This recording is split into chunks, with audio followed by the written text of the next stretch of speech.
Bab 821. Su Xiao juga tidak berbicara, dan berjalan menaiki tangga tanpa menoleh ke belakang, meninggalkan prajurit Yin yang kurus itu di belakang.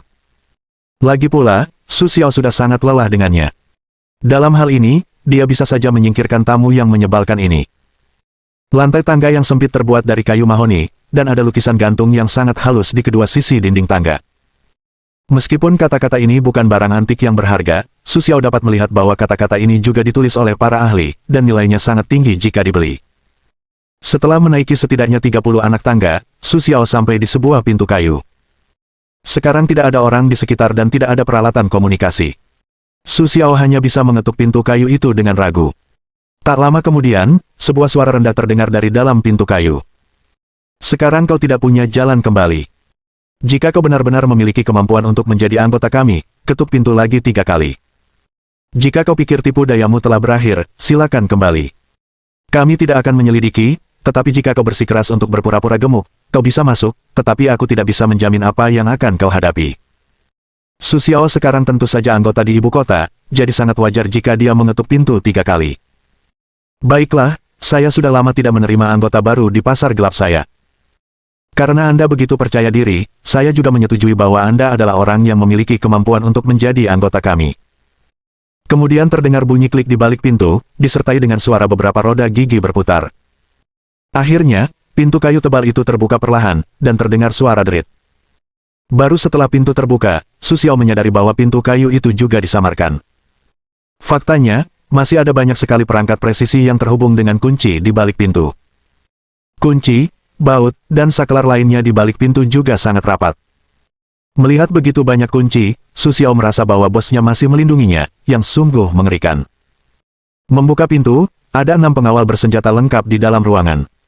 Mereka semua mengenakan rompi anti peluru yang tebal, dan wajah mereka juga mengenakan masker anti peluru. Beberapa dari mereka memegang senapan, dan beberapa memegang senapan laras pendek.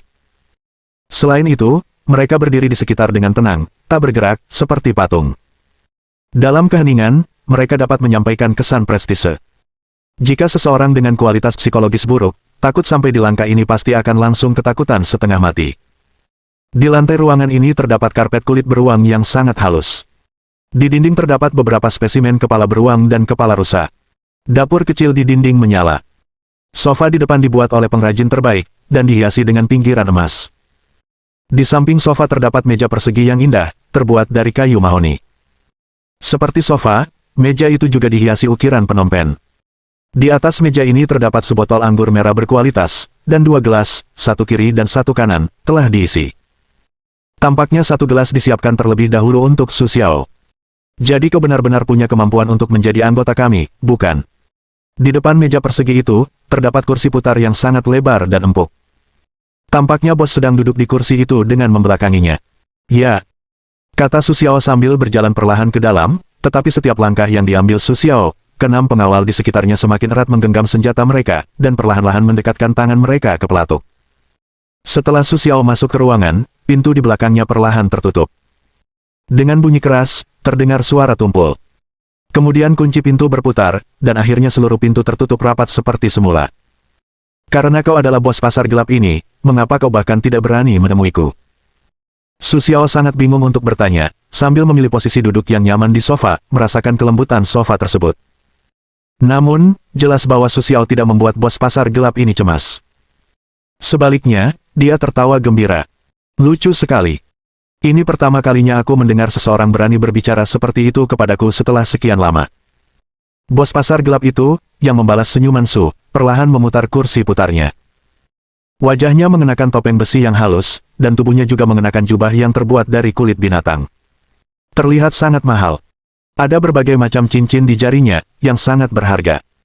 Lehernya juga mengenakan kalung emas yang sangat lebar, yang bertatahkan berbagai macam permata. Untuk pertama kalinya, izinkan saya memperkenalkan diri.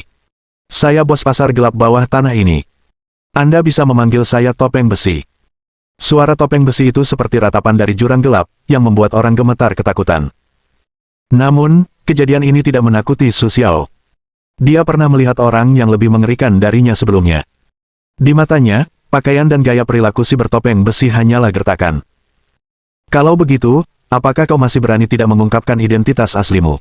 Bahkan namamu. Su Xiao masih bertanya.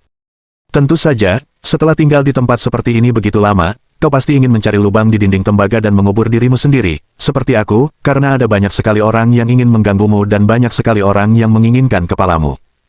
Aku tidak bisa menganggapnya enteng.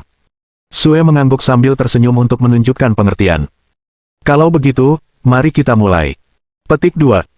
Dengan lambaian topeng besi, salah satu pengawal menyerahkan alat pembaca kartu.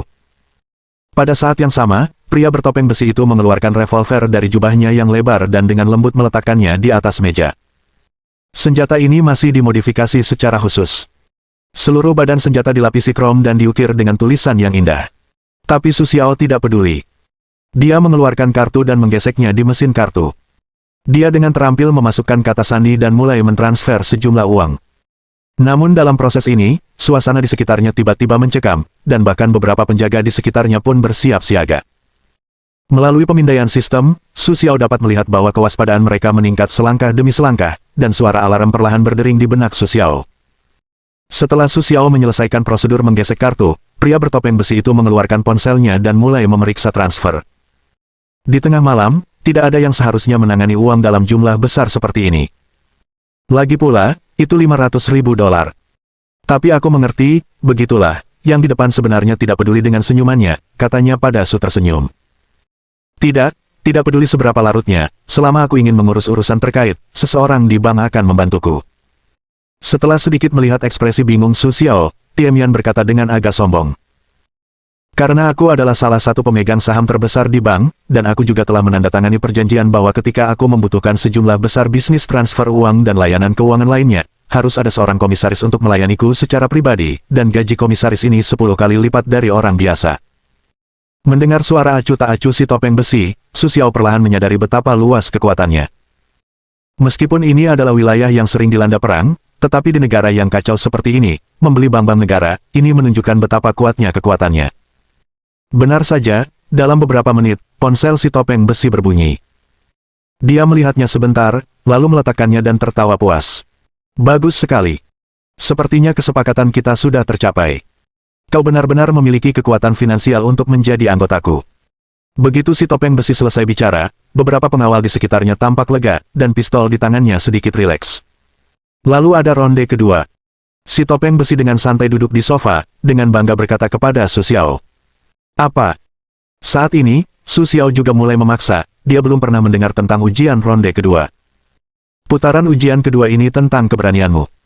Bahkan jika kau tidak lulus, tidak masalah. Kau masih bisa menjadi anggota biasa kami. Tetapi jika kau ingin menjalin hubungan lebih lanjut denganku, aku menyambutmu untuk ikut serta dalam ujian seperti ini, yang sangat bermanfaat bagi hubungan kita. Ternyata si topeng besi telah mencari mitranya. Seperti yang disebutkan sebelumnya, pasar gelapnya juga merupakan tempat sosial yang menyimpang. Kelompok pengusaha yang berdagang di lantai bawah ini diam-diam membentuk kelompok kecil mereka sendiri, dan si topeng besi juga membentuk geng besarnya sendiri. Su tertawa, jelas bahwa jika si topeng besi tidak memiliki hubungan yang kuat dan terlalu dekat, dia tidak akan memiliki kekuatan sebesar itu jika dia berada di jaringan sosialnya sendiri. Baiklah. Su tersenyum tipis berjanji, tidak menolak. Tetapi si topeng besi sepertinya ingin Su Xiao menyerah di tengah jalan. Dia melambaikan tangannya dan berkata kepada Su Xiao perlahan. Sebaiknya kau mendengarkanku setelah aku selesai menjelaskan aturannya. Sebenarnya, apa yang kami perkenalkan untuk dimainkan juga sangat sederhana. Kau pasti pernah mendengarnya, yaitu meja putar Rusia. Sambil berbicara, ia mengambil revolver yang dipegang pria itu. Dengan terampil ia membuka revolver dan memasukkan peluru kaliber 45 ke dalamnya. Kemudian ia mengembalikan revolver ke posisi semula dan meletakkan seluruh senjata di telapak tangannya. Kuek. Terdengar suara roda mekanis. Bisakah kita mulai permainannya sekarang? Pria bertopeng besi itu meletakkan revolver di tengah meja. Ia mengangkat kepalanya dan menatap Sue dengan mata anehnya. Kalau begitu, mari kita mulai. Tapi pria bertopeng besi itu sedikit melambaikan tangannya. Jangan gugup. Sampai sekarang, kau masih punya kesempatan untuk menyerah. Seperti yang kukatakan sebelumnya, kau sudah menjadi anggota kami. Kau juga bisa turun ke bawah untuk membeli apa yang kau butuhkan, dan orang-orang yang meninggalkan kami akan memperlakukanmu sebagai tamu penting. Kau bisa tenang karena kau tidak harus memainkan permainan ini. Bab 822. Meskipun Su Xiao sekarang siap untuk mundur, dia juga tahu bahwa jika dia terus bermain-main dengan Iron Mask, itu akan sangat meningkatkan hubungan mereka. Su Xiao juga tahu bahwa semakin baik hubungan dengan Iron Mask, semakin baik pula baginya. Lagi pula, dia adalah pendukung yang sangat kuat dan juga jaringan intelijen pusat yang sangat berguna. Kita bisa mendapatkan banyak informasi darinya. Baiklah. Su Xiao mengangguk tanpa ragu. Perilakunya mengejutkan Iron Mask. Di masa lalu, ketika orang lain mendengar saran Iron Mask, mereka akan segera berbalik dan melarikan diri. Lagi pula, tidak ada yang bisa menahan tekanan kuat dari Russian Turntable, dan tidak ada yang berani bermain-main dengan Iron Mask. Namun, pemuda yang berdiri di depannya saat ini jauh melebihi apa yang dia duga. Dapat dikatakan bahwa dia adalah salah satu dari sedikit orang yang berani mengambil inisiatif untuk menerima tantangan. Terlebih lagi, Su Xiao adalah yang termuda yang pernah bermain-main dengan Russian Turntable sebelumnya. Kau punya banyak nyali, anak muda. Iron Mask sedikit menegakkan tubuhnya, seolah-olah dia sangat menghargai kata-kata Su Xiao. Tapi harus kukatakan padamu bahwa bermain game ini denganku membutuhkan biaya yang besar. Jika kau tidak berhati-hati, kau bisa melukai dirimu sendiri atau bahkan mati. Su Xiao, yang harus mengatakan itu, sedikit terguncang oleh topeng besi itu, tetapi dia tetap bersikeras. Beberapa orang tahu bahwa jika dia tidak memanfaatkan kesempatan sekarang, kesempatan itu akan hilang nanti. Terlebih lagi, dia memiliki sistem untuk membantunya. Dia tidak percaya bahwa dia akan gagal. Aku sudah memutuskan, jadi ayo. Su Xiao meletakkan tangannya di atas meja, menunjukkan ekspresi tanpa rasa takut. Bagus, bagus. Topeng besi itu bertepuk tangan dengan lembut, tetapi Su Xiao merasakan sedikit ironi dari tindakannya. Kalau begitu mari kita mulai. Topeng besi itu dengan lembut mengambil revolver, mengulurkan tangannya dan menekan pin penembak dengan ibu jarinya. Suara bergerak terdengar dari revolver, seperti jam yang telah diputar. Dia berjalan menit demi menit, dan akhirnya mencapai jurang. Tidak masalah. Aku akan datang duluan. Kau tidak akan kalah. Pria bertopeng besi itu perlahan mengangkat pistol dan menempelkannya ke dahinya.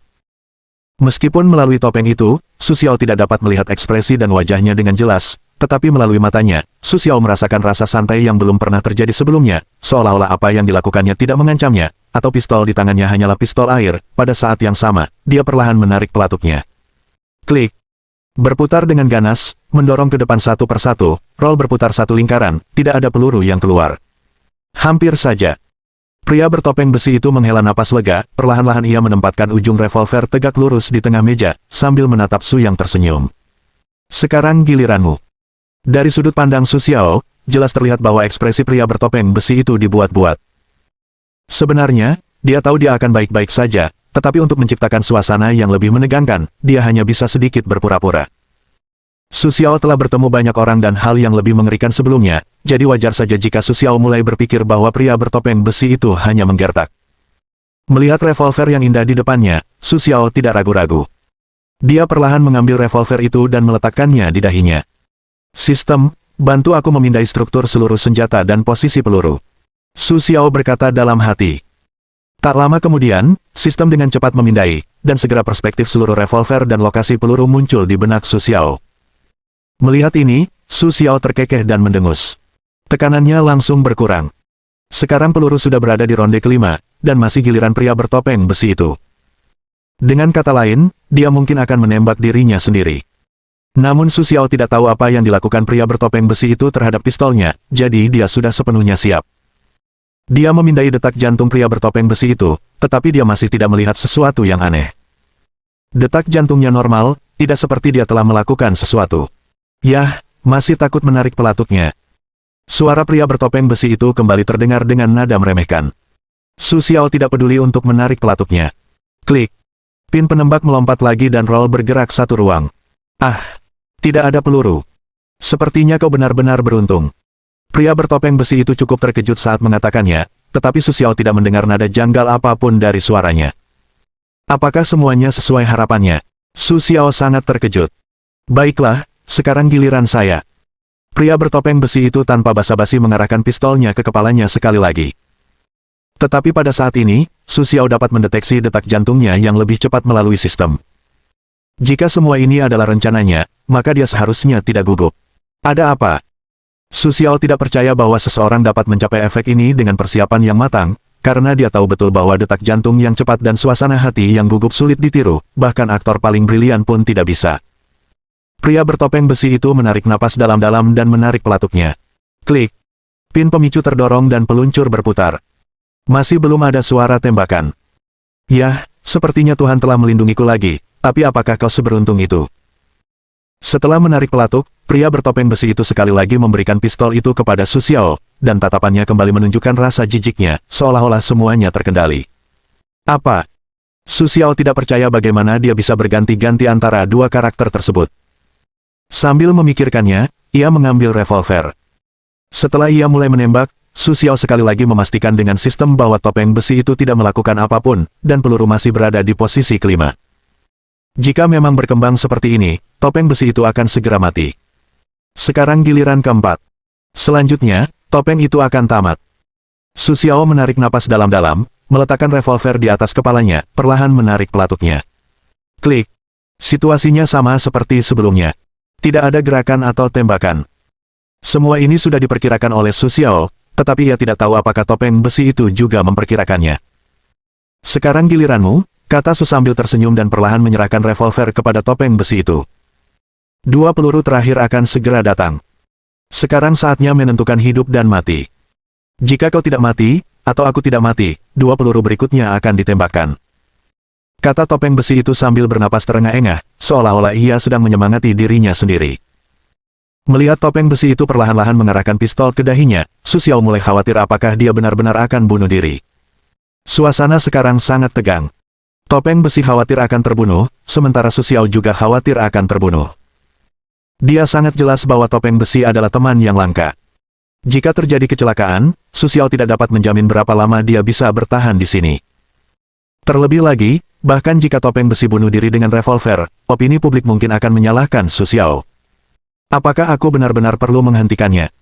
Su Xiao bertanya pada dirinya sendiri dengan sangat bingung. Jika Su Xiao menghentikannya, itu berarti Su Xiao pasti telah menggunakan beberapa cara abnormal untuk memprediksi hasil sebelumnya dalam permainan ini. Ini curang. Bahkan jika dia dapat menyelamatkan nyawa topeng besi, dia kemungkinan akan ditolak dan kehilangan kesempatan untuk bekerja sama dengannya. Tetapi jika Su Xiao tidak menghentikannya, dia kemungkinan akan menyaksikan topeng besi bunuh diri. Seiring waktu berlalu, topeng besi mengarahkan revolver ke kepalanya, tetapi dia tidak menembak. Tidak, mungkin dia benar-benar menyerah.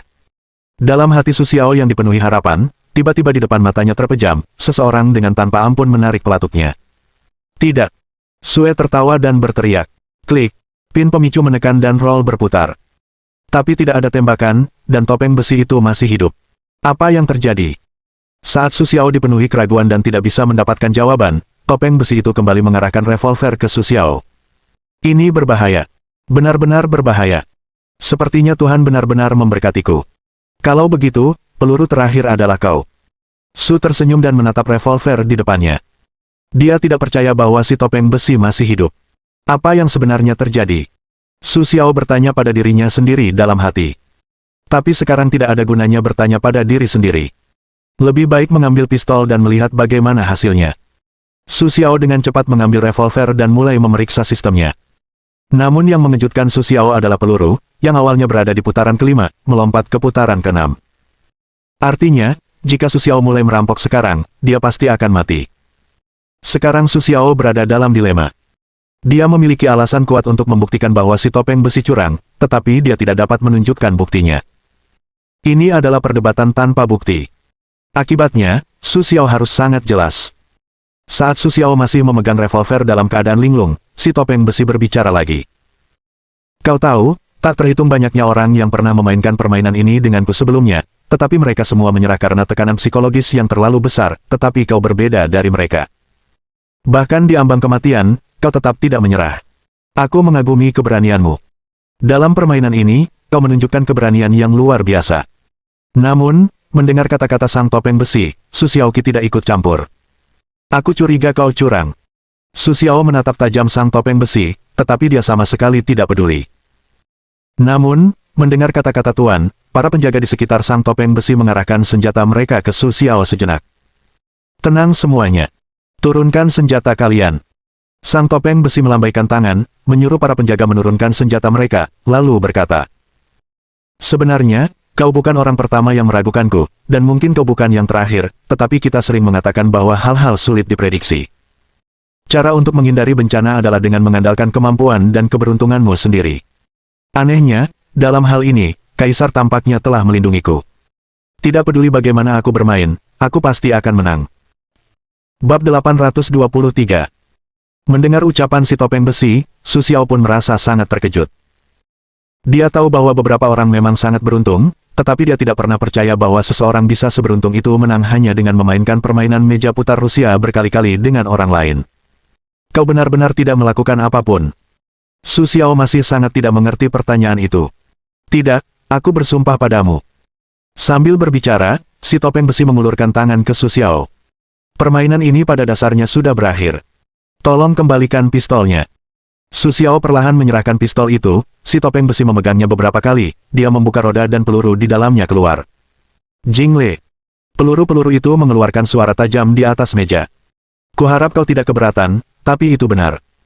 Aku akan menang tidak peduli bagaimana aku bermain. Sambil berkata demikian, si topeng besi juga tidak punya pilihan selain mengulurkan tangannya. Su Xiao terus menggunakan sistemnya untuk mendeteksi detak jantung dan gerakan fisiologis lainnya dari si topeng besi. Su Xiao terkejut menemukan bahwa si topeng besi masih tidak berbohong. Jadi, hanya dengan menunjukkan ketenangan dan kepercayaan diri, apakah itu berarti dia percaya bahwa dia bisa menang? Hanya itu. Sue tidak percaya. Saat ini, petir tiba-tiba menyambar pikirannya, dia segera bertanya kepada sistem.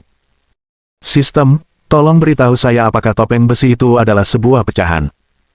Setelah sedikit pemindaian, sistem juga memberikan respons positif, orang di depanmu adalah perwujudan dari pecahan. Mendengar ini, Su Xiao bingung. Ternyata pecahan tungku alkimia terus berjatuhan di dataran tengah, dan bahkan di negara asing yang jauh dari dataran tengah, beberapa di antaranya adalah pecahan, yang jauh melampaui imajinasi Su Xiao. Namun, dengan cara ini, Su Xiao dapat menjelaskan dengan jelas mengapa topeng besi itu tidak akan kalah saat memainkan permainan putar Rusia, karena bukan yang disebut dewa yang telah membantunya secara diam-diam, tetapi efeknya sendiri. Namun, topeng besi itu tampaknya tidak tahu bahwa dia adalah perwujudan dari sebuah pecahan. Su Xiao sangat memahami hal ini. Lagi pula, tidak semua orang dapat membangkitkan kemampuan mereka sendiri dan menemukan bahwa mereka adalah pecahan. Sejauh situasi saat ini, pria bertopeng besi termasuk dalam kategori ini. Bagaimanapun, aku senang bersamamu malam ini. Pria bertopeng besi itu menyimpan revolvernya, berdiri dengan ramah, dan berjabat tangan dengan Su Xiao. Tidak mudah bertemu seseorang dengan keberanian dan wawasan sepertimu di tempat perang seperti ini. Yang lebih berharga adalah kau masih sangat muda, dan yang kubutuhkan adalah seseorang dengan kemampuan dan energi. Topeng besi itu terus berbicara dengan Su Xiao. Karena itu, Su Xiao tidak perlu memberitahu Iron Mas identitas aslinya. Terkadang, menyembunyikan identitasnya saat tidak mengetahui kemampuannya adalah hal yang baik. Dengan cara ini, dia bisa menghindari banyak masalah. Karena alasan inilah Iron Mas dapat fokus pada hal-hal di depannya. Semakin fokus Iron Mas dalam pekerjaannya, semakin besar kemungkinan Su Xiao mendapatkan informasi yang sangat langka darinya, termasuk informasi tentang Adrian. Meskipun Su Xiao dan Li yang pernah bertemu sekali, Su Xiao masih belum mengenal orang ini. Kalau begitu, apakah kerjasama kita akan berlanjut? Su tersenyum, menatap Iron Mas dan berkata. Iron Mas terdiam, hanya mengangguk pelan, lalu melambaikan tangan agar Su Xiao pergi. Setelah membuka pintu kayu yang penuh kunci, Su Xiao berjalan sendirian di tangga. Tepat saat Su Xiao keluar, pintu kayu imitasi itu kembali tertutup. Su Xiao berjalan beberapa langkah, tidak menoleh ke belakang, berpikir sejenak, seolah ingin membujuknya untuk melakukan sesuatu yang benar. Setelah menunggu Su tersenyum hingga ke tangga, ia terkejut mendapati petugas yang menemaninya masih menunggunya. Halo, Tuan, sepertinya Anda telah berhasil menjadi anggota hitam kami. Sambil berbicara, petugas itu melambaikan lengannya yang kurus dan bertepuk tangan pelan, seolah merayakan senyum Sue. Namun, Su Xiao tahu apa yang telah dilakukannya dan mengapa ia harus melakukannya, jadi ia tidak memperhatikannya. Sebaliknya, ia langsung menuju ke tempat yang ramai. Meskipun tempat ini dibangun di bawah tanah, struktur dan dekorasinya tidak kalah dengan istana-istana abad pertengahan. Terlebih lagi, tempat ini bukan hanya tempat sederhana untuk berjualan, tetapi juga restoran dan bar berskala besar. Banyak orang mengatakan bahwa mereka minum dan mengobrol di bar, dan beberapa orang bersedia makan enak di restoran. Meskipun Su Xiao telah mendapatkan kepercayaan dari petugas bertopeng besi untuk sementara waktu, ia tidak bisa bertindak gegabah, dan ia tidak bisa begitu cepat menunjukkan perilakunya. Jadi, ketika orang-orang di kedua pihak membicarakan Su Xiao tidak berinisiatif untuk pergi ke pihak manapun, tetapi dengan hati-hati memilih senjata yang ada. Yang mengejutkan Su Xiao, banyak senjata langka dijual di sini. Namun, harga yang tinggi membuat Su Xiao sama sekali tidak dapat menerimanya. Diam-diam, dia tidak menemukan apapun yang ingin dibelinya. Ketika dia bingung, dia melihat jam tangannya dan mendapati bahwa sudah hampir pukul 3 pagi. Dia tahu betul bahwa dia harus kembali sekarang.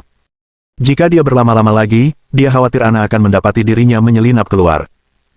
Memikirkan tempat ini, Su Xiao tidak ragu-ragu, dia dengan santai keluar dari pasar gelap, baru saja masuk, sekali lagi naik lift, perlahan-lahan naik. Namun, meskipun Su Xiaoxi telah pergi, masih banyak orang yang membicarakannya di belakangnya. Ketika lift mencapai lantai atas, Su Xiao berjalan keluar dari pintu utama selambat sebelumnya. Dua penjaga yang mengunci pintu harus membungkuk padanya. Mereka tahu bahwa Su Xiao pasti seseorang yang tidak bisa mereka abaikan sekarang. Kemanapun Anda pergi, akan ada orang yang diam-diam menunjuk dan mengomentari Su. Memang, selama seseorang menjadi anggota hitam di tempat ini, itu berarti dia juga salah satu orang yang memiliki kekuatan dan latar belakang di tempat ini. Tentu saja, dia akan menerima lebih banyak perhatian. Tetapi Su Xiao tidak menyukai perasaan diawasi. Dia berbalik dan berjalan perlahan ke pintu gereja. Lagi pula, dia tidak lupa menyelamatkan Hammer. Tetapi yang mengejutkan Su Xiao adalah gereja itu masih buka bahkan di tengah malam, dan masih banyak umat yang berlutut untuk beribadah. Halo, anakku sayang, apakah kau akhirnya memutuskan untuk bergabung dengan kami? Benar saja, itu adalah pendeta yang sangat baik hati yang perlahan menghampiri Su Xiao. Meskipun Su Xiao tahu bahwa pendeta ini sengaja membujuknya, dia tidak merasa kesal melihat Pastor Ming, sebagai seorang penganut yang taat, melakukan apa yang seharusnya dia lakukan. Meskipun Su Xiao tidak tahu apa yang dilakukan sektenya. Tetapi tetap saja karena rasa hormat dasar, dia menolak pendeta itu. Baiklah, karena Anda tidak berminat bergabung dengan sekte kami, mengapa Anda datang ke sini berulang kali? Ketika pendeta itu mengatakan ini, hatinya terdiam, dan dia tidak berpikir apapun, seolah-olah dia tidak memiliki maksud lain ketika dia bertanya ini. Tidak mungkin. Su Xiao hanya menggunakan sistem detak jantung pendeta dan informasi lainnya. Berdasarkan data ini, pendeta itu tidak menyembunyikan apapun dari Su Xiao. Apa yang sebenarnya terjadi? Su Xiao merasa sangat aneh. Karena pemilik toko kerajinan telah setuju bahwa ada tempat untuk tahanan, tempat itu seharusnya di sini. Tetapi wajah ramah pendeta itu, dan sebagai seorang penganut yang taat, tidak terlihat seperti sekelompok interrogator. Su Xiao yakin salah satu dari mereka pasti berbohong, tetapi dia masih belum bisa mengetahui siapa yang berbohong dan siapa yang berbohong kepadanya. Tepat ketika Su Xiao berada dalam konfrontasi canggung dengan pendeta itu. Beberapa ratus meter di belakang Su Xiao, tiba-tiba terdengar suara tembakan. Pop! Itu adalah suara tembakan, seperti petasan, tetapi cukup untuk membuat semua orang ketakutan. Kerumunan di belakang Su Xiao segera mendengar teriakan kaget, diikuti oleh keributan yang sangat kacau, suasana damai dan bahagia pun lenyap. Namun, masih ada beberapa orang pemberani yang perlahan mendekati tempat asal tembakan. Masing-masing dari mereka memegang pistol erat-erat di tangan, dan Su Xiao juga termasuk di antara mereka, karena secara tidak sadar ia merasa sangat familiar dengan tempat asal tembakan itu. Setelah beberapa saat, Su Xiao mengikuti yang lain ke tempat asal tembakan. Su tersenyum dan melihat lebih dekat, hanya untuk menemukan bahwa bukan orang lain yang tergeletak di genangan darah. Itu adalah pemilik toko kerajinan. Pembunuh yang membunuhnya telah melarikan diri. Sekarang ada masalah, pikir Su Xiao dalam hatinya. Bos pasti telah mengatakan yang sebenarnya, jadi seseorang mengirim seseorang untuk membunuhnya. Meskipun hati Su Xiao berpikir demikian, namun ia masih sangat ragu. Lagi pula, bos di sini menerima banyak tamu setiap hari. Bagaimana mereka bisa yakin bahwa bos telah membocorkan rahasia? Poin kedua adalah Su Xiao belum mengambil tindakan apapun. Mengapa mereka begitu ingin membunuh bos? Dengan pertimbangan yang cermat seperti itu, Su Xiao hanya bisa menarik kesimpulan. Seseorang sengaja membunuh bos ini, hanya ingin menjebak Su Xiao, mengarahkan Su Xiao ke petunjuk yang salah. Memikirkan hal ini, Su Xiao merasa situasinya tidak mudah. Jika tidak terjadi apa-apa pada bos, Su Xiao tidak yakin pihak mana yang menipunya. Tetapi begitu bos terbunuh, itu berarti apa yang dikatakannya mungkin benar.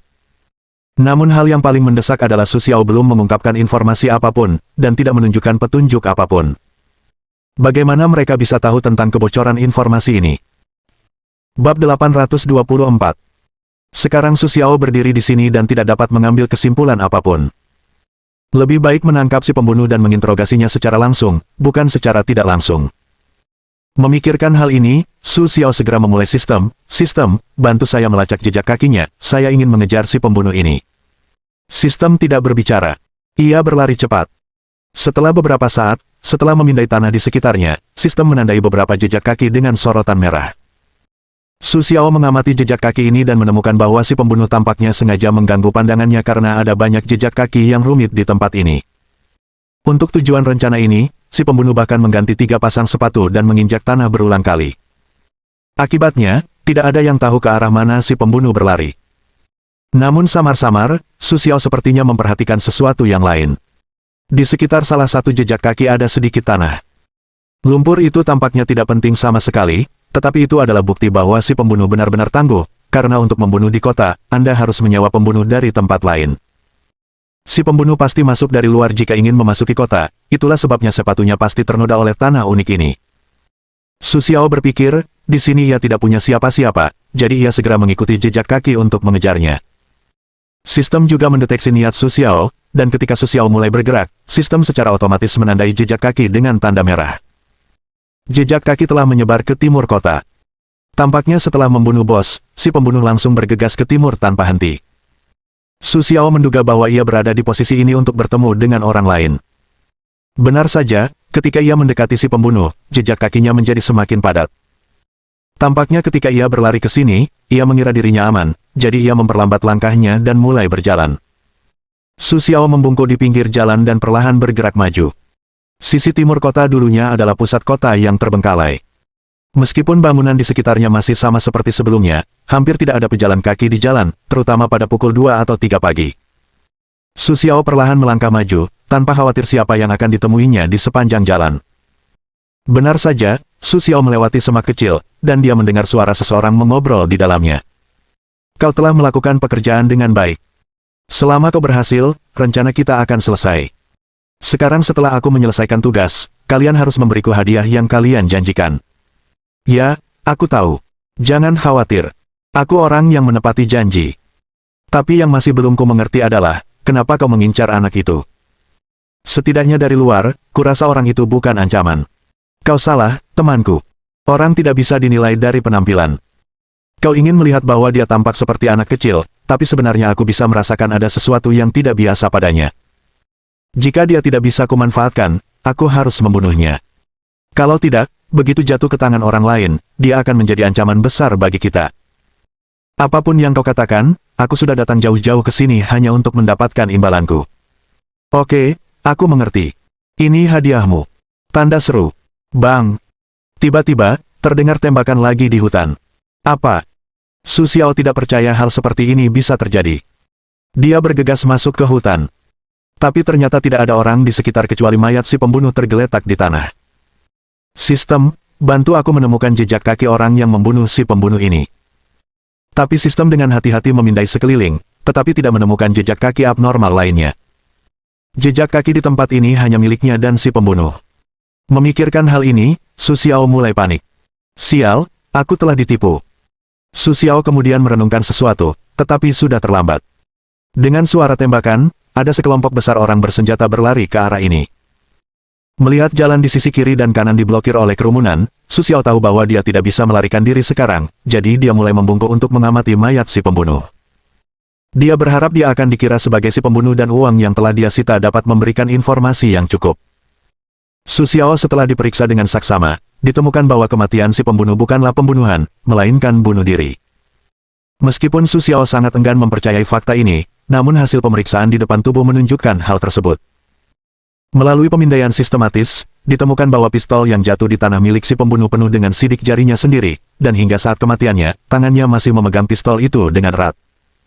Kemudian, pemindaian lebih dalam menunjukkan bahwa peluru yang masih bersarang di tengkoraknya juga memiliki sidik jarinya, yang berarti bahwa itu adalah pemalsuan total. Namun demikian, Su Xiao harus mengagumi betapa telitinya ide-ide orang yang menyamarkan TKP dan mewujudkan rencana ini. Ia percaya bahwa penyebab kematian si pembunuh adalah bunuh diri, yang menunjukkan kebenaran dari sisi lain, yaitu ia sama sekali tidak ingin Su Xiao masuk penjara, atau ia sama sekali tidak ingin menyakiti Su Xiao. Dengan cara ini, perilaku Su Xiao terhadap orang ini bahkan lebih aneh lagi. Jadi, apa yang dia lakukan sampai sejauh itu? Saat Su Xiao memikirkannya, sekelompok orang yang datang untuk menonton sudah tiba di sisinya. Apa? Aku melihat orang ini keluar dari pasar gelap barusan. Bagaimana mungkin dia berbalik dan membunuh orang? Panggil polisi dulu. Kau harus membunuh demi hidupmu. Berbagai macam suara terdengar di telinga Su Xiao. Dia juga tahu bahwa percuma membela diri dalam kasus ini. Lagi pula, orang-orang adalah saksi pertama, dan mereka hanya akan mengkonfirmasi apa yang mereka lihat pada pandangan pertama. Tak lama kemudian, sirene polisi meraung-raung di tempat itu. Setelah sekian lama, polisi akhirnya tiba di tempat kejadian, tetapi mereka tidak melakukan penyelidikan yang terlalu detail. Sebaliknya, mereka langsung memasukkan Su Xiao ke dalam mobil polisi. Bagaimanapun, tempat ini adalah tempat yang menjunjung tinggi keadilan. Su Xiao tidak berharap polisi di tempat ini dapat bertindak secara profesional. Dia hanya merasa telah dipukuli berkali-kali, tetapi Su Xiao tidak peduli. Dia hanya menanggungnya dalam diam. Ia merasa terjebak di dalam mobil polisi dan jauh dari tempat kejadian di tengah tawa kerumunan. Maaf, anak. Aku mungkin tidak bisa pulang malam ini. Ini adalah kalimat terakhir yang diucapkan Su Xiao dalam hatinya saat meninggalkan tempat kejadian. Tak lama kemudian, Su Xiao diantar ke kantor polisi. Tetapi ada perbedaan besar antara kantor polisi ini dan kantor polisi yang dibayangkannya. Lagi pula, Su Xiao belum pernah melihat tempat di mana orang mengubah kuil yang bobrok menjadi kantor polisi, dan lantai di sekitarnya hampir rusak, dan ada tanda-tanda erosi angin dan pasir di bagian luar, bahkan pakaian petugas polisi pun tidak terlalu bersih. Ayo pergi. Jangan dilihat.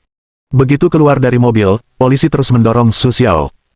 Namun, Su Xiao tahu bahwa melawan secara langsung akan merepotkannya, jadi ia harus bersabar dan membiarkan polisi membawanya ke ruang interogasi. Setelah itu, dengan terampil memborgol Su Xiao ke rantai besi di meja interogasi. Jangan bergerak, nanti ada yang akan datang. Setelah mengucapkan kalimat itu, polisi itu siap mendorong pintu dan pergi. Namun setelah beberapa saat, ia sepertinya teringat sesuatu lagi, jadi ia menoleh ke Su Xiao dan melanjutkan. Ingat, jangan berbohong, atau aku tidak tahu konsekuensinya. Tetapi ketika polisi itu mengatakan ini kepada tuan rumah, wajahnya tampak mengejek, sepertinya orang yang akan datang untuk menginterogasi Su Xiao adalah orang yang sangat berpengaruh. Bahkan Su Xiao pun bertanya-tanya berapa banyak bunga indah yang ada di tempat ini, tempat burung tidak buang kotoran.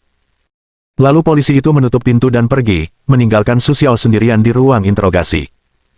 Ruangan itu agak gelap, dan lampu di ruang interogasi sangat menyilaukan, tetapi Su Xiao tidak peduli.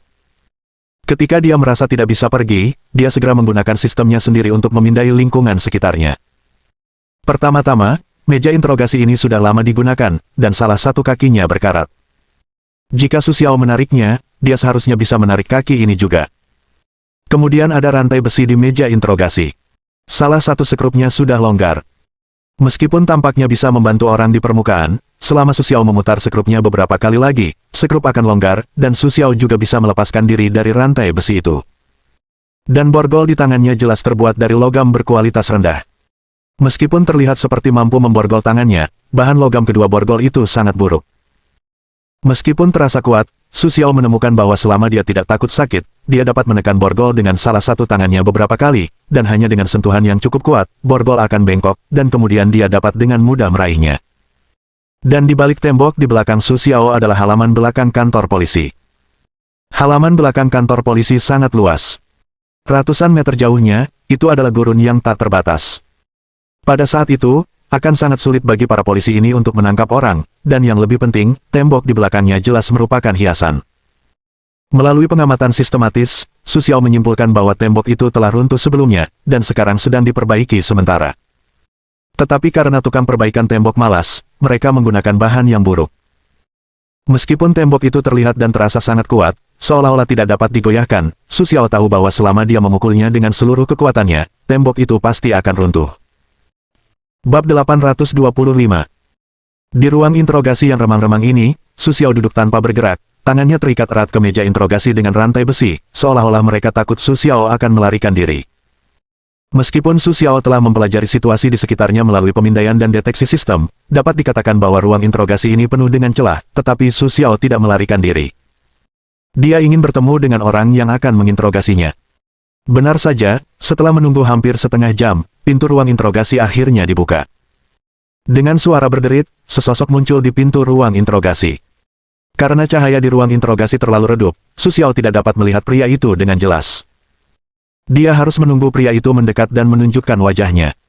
Pria itu berjalan perlahan ke depan, dan mendekati Su Xiao selangkah demi selangkah. Suaranya menjadi semakin jelas. Ketika dia terkena cahaya, Su Xiao tertawa karena terkejut. Ternyata orang ini bukan orang sembarangan. Dia adalah Adrian, yang memiliki hubungan buruk dengan Sue di rumah Ana sebelumnya. Melihat orang yang agak apatis itu, Su tertawa dan terkejut, jadi kaulah yang menjebakku dari awal sampai akhir, bukan? Mendengar Su Xiao berkata demikian, Adrian sedikit terkejut, tetapi dia tetap menggelengkan kepalanya. Kau terlalu banyak berpikir, sebenarnya aku tidak menyakitimu dari awal sampai akhir, dan kali ini aku membantumu. Kata Adrian, sambil memperhatikan wajah tersenyum Su dengan ekspresi tak percaya. Aku baru saja membayar uang jaminanmu. Kau bisa pergi sekarang. Kata Adrian sambil tersenyum tipis kepada Sue. Meskipun Su Xiao sangat jelas bahwa hukum di tempat ini kacau, dan bahkan organ peradilan pun hanya mementingkan keuntungan, dia tidak pernah menyangka bahwa dia akan dicap sebagai pembunuh hanya karena dia bersama mayat. Sekarang kau telah menyelamatkanku, apalagi yang ingin kau bicarakan denganku? Melihat senyum Su, Adriano dari bahunya, berjalan ke kursi dengan sangat mudah, membuka kursi dan duduk dengan lembut. Aku datang kepadamu kali ini untuk bekerja sama denganmu. Namun kata-kata ini terdengar sangat kasar bagi Su Xiao. Apa yang kau katakan? Bersama-sama. Jika kau punya sedikit akal, kau akan mengerti bahwa proposal ini tidak akan berhasil, dan aku tidak akan pernah bekerja sama dengan orang sepertimu. Su Xiao berkata dingin kepada Adrian, tetapi jawaban, tidak ada uang, juga sudah diperkirakan oleh Adrian, jadi dia tidak marah, tetapi terus berbicara dengan Su Xiao dengan nada lambat. Aku segera menyadari bahwa proposal yang kuberikan kepadamu hari ini sangat baik. Dengan kata lain, aku memberimu kesempatan untuk menyelamatkan dirimu sendiri. Jika Anda melewatkan kesempatan hari ini, tidak akan ada kesempatan lagi nanti. Petik 2. Nah, apa saranmu? Su Xiao sama sekali tidak peduli padanya, tetapi ingin melihat trik apa yang tidak digunakan Adrian. Apakah kau tidak menyadarinya? Apakah kau telah ditipu? Kata Adrian dengan bersemangat. Apakah kau tidak tahu? Melihat tatapan Adrian, Su Xiao perlahan merenungkan maksudnya. Ana, mengapa dia menjualku? Su Xiao juga sangat bingung, dan melihat ekspresi bingungnya, Adrian tidak banyak bicara. Aku tidak tahu alasannya sekarang, tetapi aku dapat mendeteksi bahwa apa yang terjadi padamu beberapa hari ini direncanakan olehnya. Kata Adrian. Jadi, pengawal di vilanya. Adrian mengangguk. Aku yang mengatur mereka, dan aku mengawasinya. Meskipun Adrian mengatakan itu, Su Xiao tetap tidak mempercayainya. Perilaku seperti ini pada dasarnya untuk menabur perselisihan, tetapi mudah untuk melihat melalui tindakan langsung untuk memecah belah perselisihan seperti itu. Adrian seharusnya tidak melakukan hal bodoh seperti itu, dan dia akan mengambil inisiatif untuk keluar ketika Su Xiao tidak menemukan orang di balik layar, yang pasti akan memperburuk kecurigaan Su Xiao terhadapnya, tetapi dari sudut pandang lain, hal khusus apa yang mungkin dia temui. Jangan terlalu cemas tentang sesuatu yang mendesak. Apa yang bisa kulakukan untukmu? Su tersenyum juga sangat tidak mengerti cara bertanya. Aku butuh kau untuk menyelidiki. Adrian tampak takut didengar. Dia berbisik di telinga Sue. Akhir-akhir ini, aku sering bertemu orang-orang yang ingin membunuhku. Tanpa terkecuali, semua pembunuh itu mati segera setelah pembunuhan. Aku curiga ada seseorang di balik layar yang mengatur semua ini. Mendengar Adrian mengatakan demikian, Su Xiao juga termenung. Meskipun tampaknya tidak ada hubungan antara kedua hal tersebut, sebenarnya keduanya sangat terkait. Sambil membunuh Adrian, mereka memenjarakan Su Xiao, yang dapat dikatakan sebagai pendekatan dua arah. Dapat dimengerti jika Ana menyewa pembunuh untuk membunuh Adrian, tetapi sama sekali tidak mungkin untuk menjelek-jelekkan Su Xiao karena masuk penjara. Lagi pula, Su Xiao sudah cukup lama bersama Ana, dan dia tahu bahwa Ana bukanlah orang seperti itu. Bagaimanapun, aku bisa memberitahumu sesuatu. Sekarang pertimbangkan sendiri. Aku sarankan kau lebih memperhatikannya. Banyak orang tidak seperti yang kau pikirkan di permukaan. Adrian berkata sambil tersenyum tulus kepada Su Xiao. Setelah itu, dia bangkit dan pergi. Sebelum dia keluar dari tempat itu, Alia masih menoleh ke belakang. Semoga kita bertemu di pesta ulang tahun Ana. Adrian mengakhiri ucapannya, lalu pergi dengan tergesa-gesa, hanya menyisakan sepenggal pikiran tidak menghilangkan senyum Su. Dialog hari ini cukup bermanfaat bagi Su Xiao, tetapi juga agak berlebihan. Bahkan dia sendiri tidak tahu bagaimana memilah petunjuk-petunjuk ini. Su Xiao menegaskan bahwa dia tidak mengungkapkan dirinya sebagai anggota pasukan pemberontak dalam proses menghubungi Wulu, dan obrolan dengan Wulu hanya terbatas pada permintaan uang malam ini. Jika Ana ingin menyingkirkannya karena dia bersekongkol dengan pemberontak, itu terlalu lucu. Lagi pula, dia sepenuhnya berhak untuk memberitahu Su Xiao tentang kejahatannya di depannya, dan kemudian langsung menembaknya. Tidak perlu terlibat dalam konspirasi kecil seperti itu. Dengan cara ini, alasan mengapa Su Xiao dibunuh pasti bukan karena bersekongkol dengan pemberontak, tetapi karena alasan lain. Tetapi Su Xiao tidak memikirkan alasan spesifiknya, tetapi kemunculan ade lain hari ini memberi Su Xiao suntikan pencegahan. Ini pasti daerah yang dilanda perang. Kepentingan pribadi di atas segalanya. Su Xiao tidak bisa sepenuhnya mengorbankan hidupnya untuk orang lain. Inilah yang baru dia pelajari malam ini. Setelah dibebaskan dari kantor polisi, Su Xiao bergegas kembali ke halaman belakang Villa Ana. Saat para pengawal yang berpatroli di sekitar lengah, dia diam-diam berbalik dan masuk ke halaman belakang, lalu perlahan kembali ke kamarnya. Namun, tepat saat Su Xiao kembali ke kamar dan menutup pintu, dia mendengar suara percakapan dari taman belakang. Karena jendela Su Xiao langsung menghadap taman belakang, dia dapat mendengarnya dengan sangat jelas. Bisakah kau mempercayainya? Sebuah suara laki-laki yang berat terdengar. Aku tidak percaya. Lagi pula, asal-usulnya tidak begitu jelas, tetapi dia sangat bersemangat. Mendengar suara ini, Su Xiao mungkin mengenali bahwa orang yang mengucapkan kalimat ini adalah Ana. Tapi sekarang dia tidak tidur di tengah malam. Dengan siapa dia berbicara di belakangnya? Apakah menurutmu dia bisa dimanfaatkan untuk kita? Pria bersuara berat itu berkata lagi, tetapi mendengar ini, Su Xiao menyadari ada yang salah, seolah-olah orang yang mereka bicarakan adalah dirinya sendiri. Aku tidak tahu, kata Ana. Jangan lupakan rencana dan kesepakatan kita. Jika ada yang salah, maka... Suara pria itu terdengar berat, tetapi saat mengucapkannya, masih terpancar aura niat membunuh. Bunuh saja sejak masih bayi. Ana tidak punya pilihan selain melanjutkan. Kau mengatakannya dengan baik, tapi kuharap kau bisa melakukannya. Pria dengan suara lantang itu, setelah menyelesaikan kalimat tersebut, Su Xiao mendengar langkah kaki perlahan menjauh. Tak lama kemudian, ia mendengar langkah kaki Ana lagi, sepertinya dia menunggu pria itu pergi sebelum naik ke lantai atas. Apa gunanya mereka membicarakan hal ini? Apa yang harus Ana lakukan sendirian? Siapa sebenarnya pria misterius itu? Terlalu banyak pertanyaan di hati Su Xiao, membuatnya kehabisan napas, tetapi sekarang dia hanya bisa menyaksikan perubahan itu. Orang-orang yang begadang sepanjang malam ini bukan hanya Su Xiao, tetapi juga Ana. Setelah percakapan itu, hati Ana terasa berat sekarang, tetapi apa yang dia khawatirkan? Tidak ada yang tahu, hanya dia yang tahu. Pada saat yang sama, di hamparan salju yang luas, bermil-mil jauhnya dari Afghanistan, ada seorang pria berdiri dengan tenang. Seluruh tubuhnya tertutup salju, dan setiap tarikan napasnya seperti semburan es, dia menepuk-nepuk salju di tubuhnya, menarik napas dalam-dalam, membungkus pakaiannya erat-erat, mengulurkan tangannya untuk menarik tudung di kepalanya, dan terus bergerak maju selangkah demi selangkah. Ada tali rami panjang yang menjuntai di belakangnya, dan ujung tali lainnya diikat dengan papan tempat dua mayat terbaring.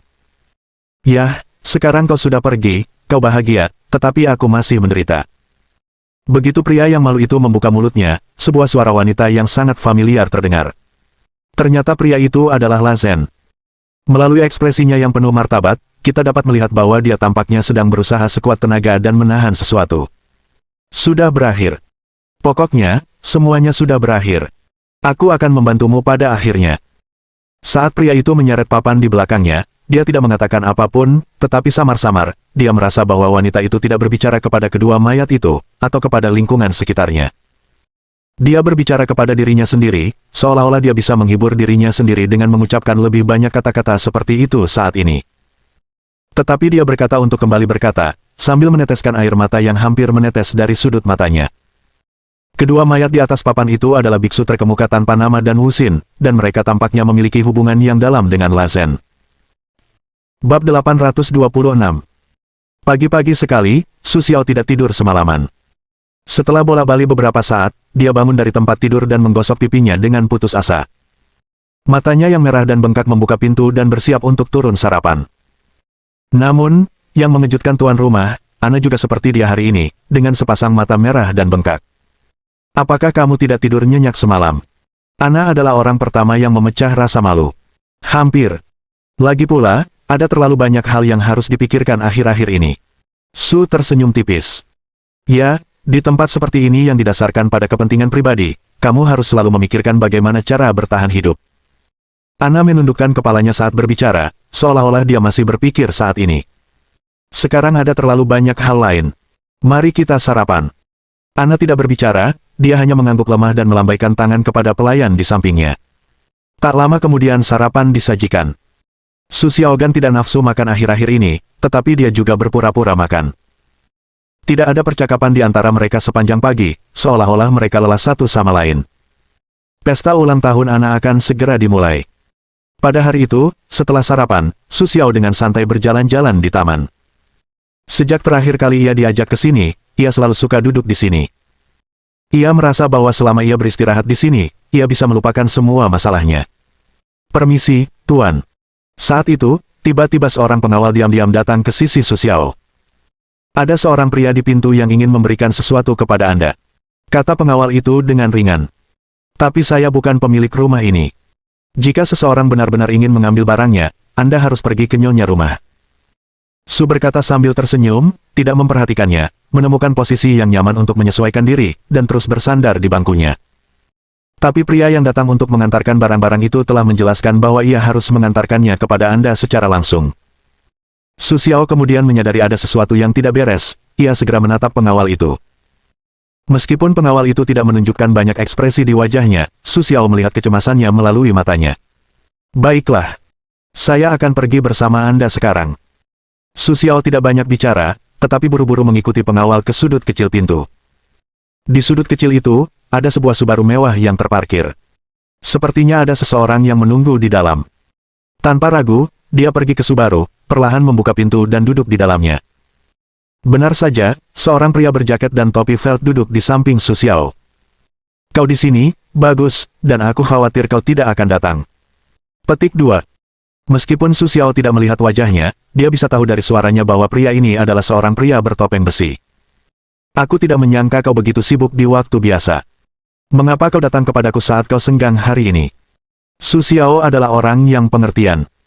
Dia tahu bahwa pria bertopeng besi itu tidak mungkin datang jauh-jauh hanya untuk membicarakan masa lalu. Lagi pula, perlindungannya terhadap dirinya sendiri telah mencapai tahap yang mengerikan. Baiklah, katanya pesta ulang tahun Nona Ana akan segera dimulai. Aku punya hadiah di sini. Kuharap kau bisa memberikannya langsung kepadanya. Sambil berbicara, pria bertopeng besi itu mengambil sebuah kotak kayu halus dari telapak kakinya dan meletakkannya di tangan Su Xiao. Meskipun Su Xiao tidak tahu jenis kayu apa yang ada di permukaan kotak kayu itu, begitu dia menyentuhnya, Su Xiao menyadari bahwa kotak itu berharga, apalagi isinya. Apakah boleh aku membukanya dan melihat-lihat? Su Xiao menoleh ke arah pria bertopeng besi itu dan berkata, tentu saja, kita sekarang berteman. Tentu saja, kau berhak melihat isinya. Entah mengapa ketika pria bertopeng besi itu mengatakan ini kepada Su Xiao, dia sengaja menekankan dua kata, teman, seolah-olah dia sengaja mengingatkan Su Xiao tentang sesuatu. Su Xiao langsung membuka kotak kayu itu tanpa basa-basi. Saat membukanya, dia terkejut. Di dasar kotak kayu itu terdapat selembar kain beludru yang dijahit rapi, di atasnya terdapat sebuah revolver. Selain badan revolver yang didesain sesuai bentuk aslinya, seluruh badan revolver itu dihiasi dengan berbagai lapisan emas dan permata. Akan terlalu berlebihan jika dikatakan bahwa revolver itu digunakan untuk membunuh orang. Ya. Su Xiao perlahan menutup kotak itu dan tidak berkata apa-apa lagi. Pria bertopeng besi itu tidak banyak bicara, hanya mengangguk lemah. Aku lupa. Ini waktuku. Seketika itu, pesta ulang tahun Ana telah tiba. Waktu spesifiknya awalnya ditetapkan untuk malam ini. Sebagai tamu keluarga Ana, Su Xiao tentu saja menerima undangan, dan karena hubungannya yang dekat dengan Ana, dia juga menjadi objek sanjungan. Hari ini, Su Xiao masih berkeliaran di jalan seperti biasa, setidaknya di mata orang luar. Dia seperti pengemis yang punya banyak uang. Dia bisa bermain dan makan dimanapun dia pergi. Sebenarnya, Su Xiao diam-diam mengamati gereja yang bobrok itu. Pada hari ini, Su Xiao masih seperti biasa, ada banyak umat beriman yang berdoa di dalam, dan pendeta yang baik hati akan berdiri di pintu untuk tersenyum kepada setiap orang yang lewat dan dengan hangat mengajak mereka untuk bergabung. Petik 2. Meskipun dia tidak mendapatkan banyak umpan balik di penghujung hari, setiap hari Su Xiao tetap sangat padat. Apakah yang dikatakan pemilik toko kerajinan itu benar? Hati Su Xiao juga sangat penasaran, tetapi sejauh ini, dia belum memiliki kesempatan untuk menggeledah seluruh gereja. Lebih baik mencari kesempatan untuk mengusir sekelompok orang di gereja dan menyelinap masuk untuk menyelidiki. Tapi dia tidak tahu persis metode apa yang harus digunakan. Yang Su Xiao tahu adalah bahwa ketika Ana mulai merasa gugup, kewaspadaan dan penjagaan seluruh kota akan jauh lebih longgar. Artinya, malam ini adalah waktu terbaik baginya untuk bertindak. Tepat ketika Su Xiao telah mengambil keputusan, dia tiba-tiba menemukan seorang pria di sudut jalan, yang persis seperti dirinya. Dia juga menatap gereja dengan tatapan yang sangat aneh. Dia pasti sedang memikirkan sesuatu di dalam hatinya. Siapa pria ini? Mengapa dia tertarik seperti aku? Memikirkan hal ini, Su Xiao tidak berani ragu. Sistem, bantu aku mencari tahu sudah berapa lama orang ini menatap gereja. Sistem berjalan cepat, dan segera memberi Su Xiao jawaban. Pria misterius ini telah berdiri di sini memesan gereja ini selama 2 jam. Bahkan Su Xiao pun takjub kali ini, karena meskipun ia ingin mengamati sesuatu sendiri, ia tidak bisa mengamatinya selama 2 jam sekaligus. Jadi apa niat pria itu? Apa yang dipikirkannya? Bagaimanapun, Su Xiao akan bertindak malam ini. Sebelum bertindak, ia harus memastikan rencananya aman sebelum dapat dilaksanakan. Pria ini adalah variabel terbesar dalam tindakannya malam ini. Sistem, bantu saya mengunci pria ini, saya ingin melacaknya. Sistem itu diam, tetapi telah menandai pria itu dengan tanda merah di pandangan Su Xiao. Kemanapun ia pergi, Su Xiao dapat dengan mudah menemukannya. Sekarang kedua pihak tampaknya berada dalam kebuntuan. Su Xiao duduk di kedai anggur terbuka, diam-diam minum anggur, sesekali melirik pria itu. Sebaliknya, pria itu bersandar di dinding seperti robot, tetapi matanya tidak pernah menyimpang dari gereja. Di antara orang-orang ini, saya khawatir satu-satunya yang tidak mengetahui kebenaran adalah pendeta itu. Dia masih berdiri di pintu seperti biasa untuk menyapa setiap orang yang lewat. Melihat ini, Su menghela napas sambil tersenyum. Jika dia diminta untuk menggeledah gereja malam ini, dia akan melakukan yang terbaik untuk memastikan tidak ada orang yang tidak bersalah terluka, tetapi jika orang lain ingin menyelidiki tutorial ini, itu dapat menyebabkan serangkaian pertumpahan darah. Lagi pula, meskipun Su Xiao telah lama berada di zona perang ini, dia mengenal gaya orang-orang di daerah ini seperti telapak tangannya sendiri. Dalam sekejap mata, setengah jam kemudian, pria misterius yang telah menatap gereja akhirnya melakukan sesuatu. Seolah-olah dia sudah terlalu lama bersandar di dinding, dia mulai berdiri tegak, meregangkan anggota badannya sebentar, berbalik dan pergi ke arah jalan. Melihat pria itu pergi, Su Xiao tidak terburu-buru mengejarnya. Dia menghabiskan anggur di gelasnya dan membayar pemiliknya. Kemudian dia diam-diam berjalan memutar dan mendekatinya dari samping. Kemampuan anti pelacakan pria ini di luar imajinasi Su Xiao. Jika bukan karena bantuan sistem untuk menandai posisi pria itu, Su Xiao mungkin sudah kehilangan jejaknya beberapa kali. Kemana dia pergi? Su Xiao mengikuti pria itu dengan tenang. Sekarang sudah siang, jadi orang-orang ada di sekitarnya. Tentu saja, pelacakannya terhadap perilaku pria itu tidak akan mudah ditemukan. Selain itu, dia memiliki sistem untuk membantu. Tidak peduli seberapa jauh, sistem akan membantu Su Xiao menandai posisi pria itu. Aneh. Su Xiao sangat bingung. Jika pria itu perlu melakukan sesuatu di gereja, dia bisa membeli semua yang dibutuhkannya di kota. Namun, setelah mengamati gereja, pria itu berjalan keluar kota. Apakah dia tersentak di tempat? Su Xiao juga sangat bingung, tetapi sekarang yang bisa dia lakukan adalah mempercepat langkah dan mengejar pria itu kalau-kalau dia lolos. Tapi pria ini sepertinya menyadari bahwa seseorang mengikutinya. Setiap kali dia menyeberang jalan, dia harus masuk ke gang, lalu kembali ke jalan setelah 4 atau 5 putaran. Tapi Su Xiao hanya bisa mengikutinya sekarang, dan tidak bisa membiarkannya pergi begitu saja. Pada akhirnya, pria itu berhasil meninggalkan kota, tetapi Su Xiao tidak tega mengikutinya, karena hanya ada sedikit orang yang datang dan pergi di pintu keluar kota. Jika Su Xiao keluar dengan gegabah, niatnya akan terungkap.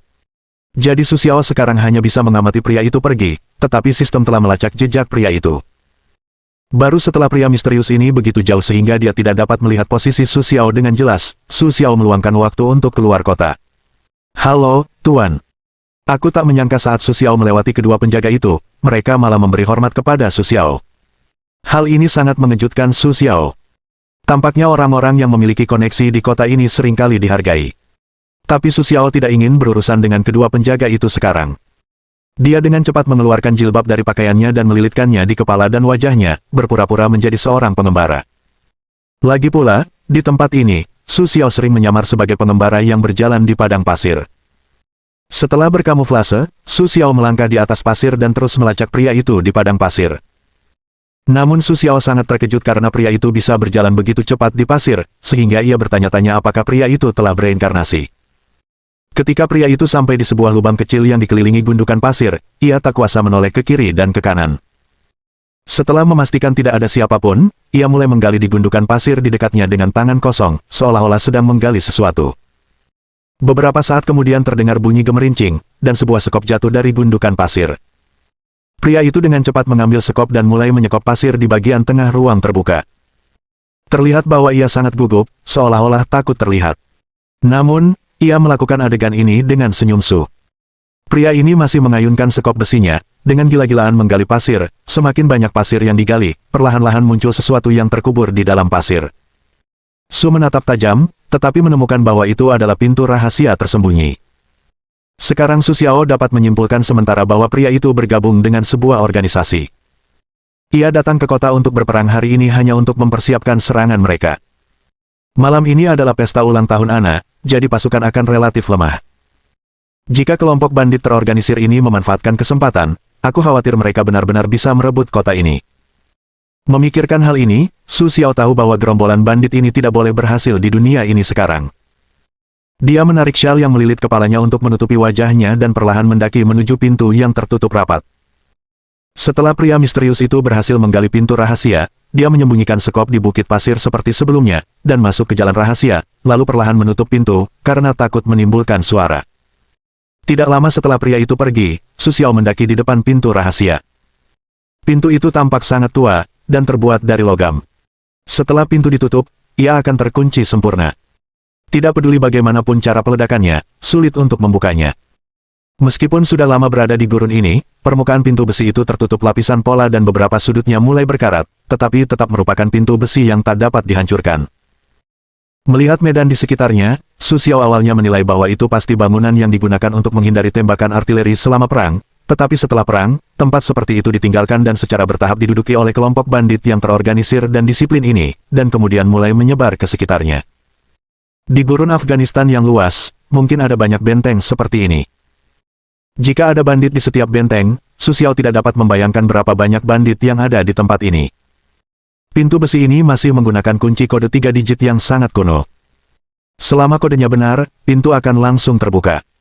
Namun, trik kecil ini tidak mudah untuk mengalahkan Su Xiao. Sistem. Su Xiao mulai memanggil sistem. Sekarang bantu saya menganalisis sidik jari mana pada kunci sandi ini yang relatif baru dan mana yang relatif lama. Sistem mulai bekerja dengan tenang. Setelah beberapa saat, sistem menunjukkan bahwa sidik jari terbaru telah ditandai dengan tanda merah. Sue tersenyum sangat bangga. Saya mulai menggerakkan kunci sandi dengan jari saya. Bab 827. Klik. Su Xiao di depan pintu besi besar itu terdengar suara tajam, dia menariknya perlahan, dan pintu besi itu pun terbuka dengan sangat mudah. Sebelum masuk, dia menutup pintu besi agar lebih mudah keluar saat mundur. Lagi pula, dia belum pernah ke tempat ini, dan dia tidak tahu berapa banyak orang di sana. Dia melihat ke dalam terowongan yang gelap dan sangat terkejut. Terowongan itu sangat panjang. Su Xiao berjalan 200 meter ke depan, tetapi dia tidak melihat ujung terowongan. Su Xiao bersandar di dinding terowongan sepanjang jalan. Kegelapan terowongan bergerak maju perlahan, dan bahkan tidak ada lampu minyak tanah. Sulit bagi Su Xiao untuk membayangkan bagaimana orang-orang yang tinggal di bawah terowongan ini bertahan hidup di lingkungan yang gelap ini. Hanya ada jejak kakinya sendiri di terowongan. Dia perlahan mengingat bahwa dia telah berjalan begitu lama, tetapi dia masih tidak melihat suara apapun atau bahkan bayangan seseorang. Di mana pria yang baru saja masuk? Dari sudut pandang Su Xiao, masih belum ada jejak manusia, seolah-olah ini adalah gua alami. Namun, Su Xiao sangat jelas bahwa di daerah yang dilanda perang seperti Afghanistan, tidak ada yang pernah menggali gua sebesar ini secara normal. Alasan utamanya adalah untuk menahan serangan artileri dan rudal. Selain itu, bagian dalam gua rumit dan saling bersilangan, dengan terowongan yang tak terhitung jumlahnya, seperti labirin. Ukurannya diperkirakan dapat menampung ratusan orang. Tetapi Su Xiao tidak berhenti, dan terus berjalan perlahan ke depan. Benar saja, semakin jauh ia melangkah, semakin ia bisa melihat cahaya samar berkedip di dinding. Sepertinya seseorang menyalakan api unggun di sini. Su Xiao menyadari bahwa ada seseorang di sini. Agar tidak mengungkap posisinya, ia mulai perlahan membungkuk dan merangkak di tanah. Lebih jauh lagi, Su Xiao mendengar suara seseorang. Terdengar seperti seseorang berbicara dengan suara rendah, tetapi Su Xiao mendengarkan dengan saksama, hanya untuk menemukan bahwa itu bukan percakapan, melainkan lebih seperti ocehan aneh. Dan melalui suara itu, terdengar seolah-olah masih banyak orang di sana. Su Xiao cepat-cepat bersembunyi di sudut gelap, perlahan menjulurkan kepalanya dan mengamati dengan saksama. Di tengah gua, ada sesuatu yang mirip dengan altar. Ada orang-orang yang duduk di sekitar altar. Tetapi dari perilaku dan tindakan mereka, mereka lebih seperti orang-orang yang taat beragama. Di tengah altar, seorang pria berjubah hitam dan berkerudung sedang memamerkan tongkat kekuatan ularnya, seolah-olah sedang melakukan sihir. Apakah ini dewa tarian dalam legenda? Namun Su Xiao meremehkan ritual-ritual kuno yang disebut-sebut itu. Meskipun dia telah melihat beberapa kekuatan yang tak terduga, dia selalu meremehkannya. Setelah menari-nari di sekitar api unggun beberapa kali, penyihir berjubah itu mulai meneriakkan beberapa kata yang tidak dapat dipahami. Pada saat ini, api unggun di tengah mulai berubah dari merah menjadi biru lalu ungu, dan apinya menjulang tinggi ke langit.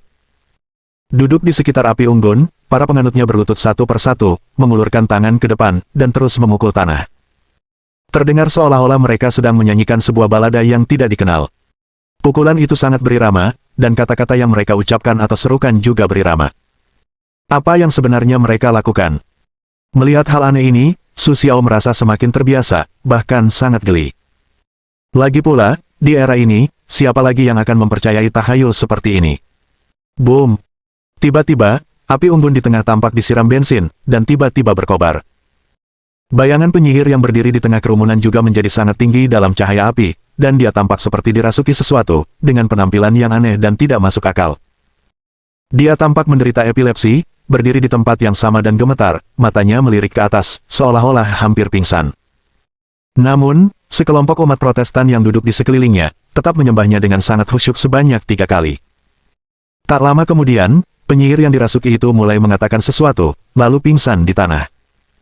Sekelompok umat yang duduk di sekelilingnya mulai membaringkan penyihir itu di atas bantal dan menuangkan cairan khusus ke dalam mulutnya. Benar saja, begitu cairan khusus itu masuk ke perutnya, penyihir itu mulai batuk hebat lagi. Ketika dia bangun, suaranya sepertinya bertanya apa yang baru saja terjadi pada umat di sekitarnya. Namun, setelah melihat pemandangan barusan, Su Xiao juga merasa sangat aneh, dan tidak bisa memahami apa yang mereka lakukan. Tetapi dalam percakapan mereka, Su Xiao mendengar sebuah kata yang familiar. Fudo. Mendengar kata ini, Su Xiao tidak bisa tidak memikirkan apa yang dikatakan Lao Liu kepadanya sebelumnya. Lao Liu meracuni orang tua Zhang Xiaofeng dengan ilmu sihir aneh ini. Tidak lama setelah itu, Su Xiao mendengar kata itu lagi. Jadi organisasi ini adalah sekte yang mengkhususkan diri dalam ilmu sihir. Memikirkan hal ini, Su Xiao perlahan mundur ke sudut gelap, berpikir dengan cermat. Sue tertawa jernih, mereka juga akan pergi ke penjara di gereja, jadi tujuan mereka pasti palu itu. Tapi bagaimana sekte Fudo biasa bisa menargetkan palu itu? Su Xiao berpikir sejenak dan akhirnya sampai pada kesimpulan bahwa Hammer menemukan beberapa petunjuk terkait kelompok sekte ini dalam proses pelacakan. Begitu terungkap, itu akan langsung memengaruhi operasi normal mereka, jadi mereka ingin segera menyingkirkan Hammer. Jika memang seperti yang dipikirkan Su Xiao, maka Hammer akan segera berada dalam masalah. Su Xiao harus segera menyelamatkannya. Memikirkan hal itu, Su Xiao perlahan mundur menuju pintu keluar, perlahan keluar dari gua. Setelah meninggalkan gua, Su Xiao disambut oleh pasir kuning di seluruh langit, dan dia dengan cepat melilitkan sorbannya di kepalanya. Sepertinya badai pasir lain akan segera datang. Su Xiao harus kembali ke kota sebelum badai pasir datang. Setelah hampir setengah jam perjalanan, Su Xiao akhirnya kembali ke kota sebelum badai pasir. Dia melihat kembali debu di kejauhan dan menghela napas betapa dahsyatnya alam. Namun, badai pasir kecil bukanlah masalah bagi kota ini yang telah lama berdiri di gurun. Perjamuan akan diadakan seperti biasa malam ini. Setelah kembali ke kota, Su Xiao bergegas ke Villa Ana. Tanpa diduga, setelah seharian didekorasi, Villa Ana tampak sangat berbeda dari biasanya.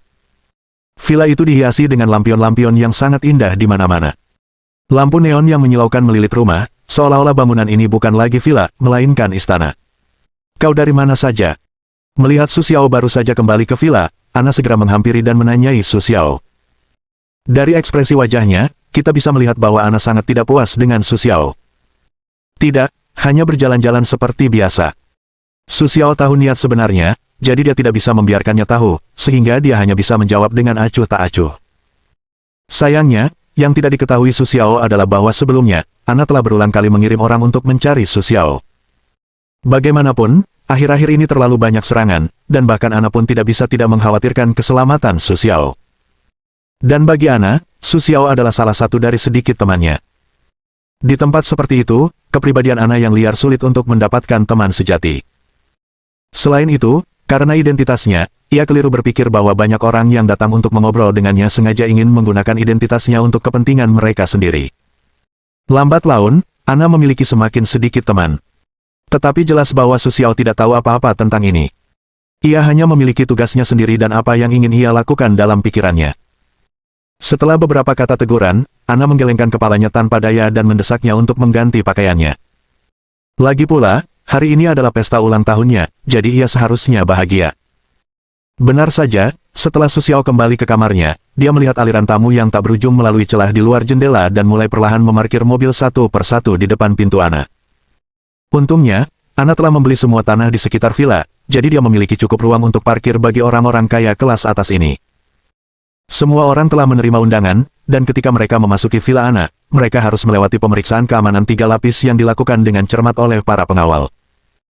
Meskipun sebagian besar orang tidak keberatan, beberapa orang masih merasa tidak puas karena ini tidak menghormati mereka, tetapi mereka melunak setelah mendengar tentang pembunuhan Ana baru-baru ini, dan bekerja sama dengan pemeriksaan keamanan.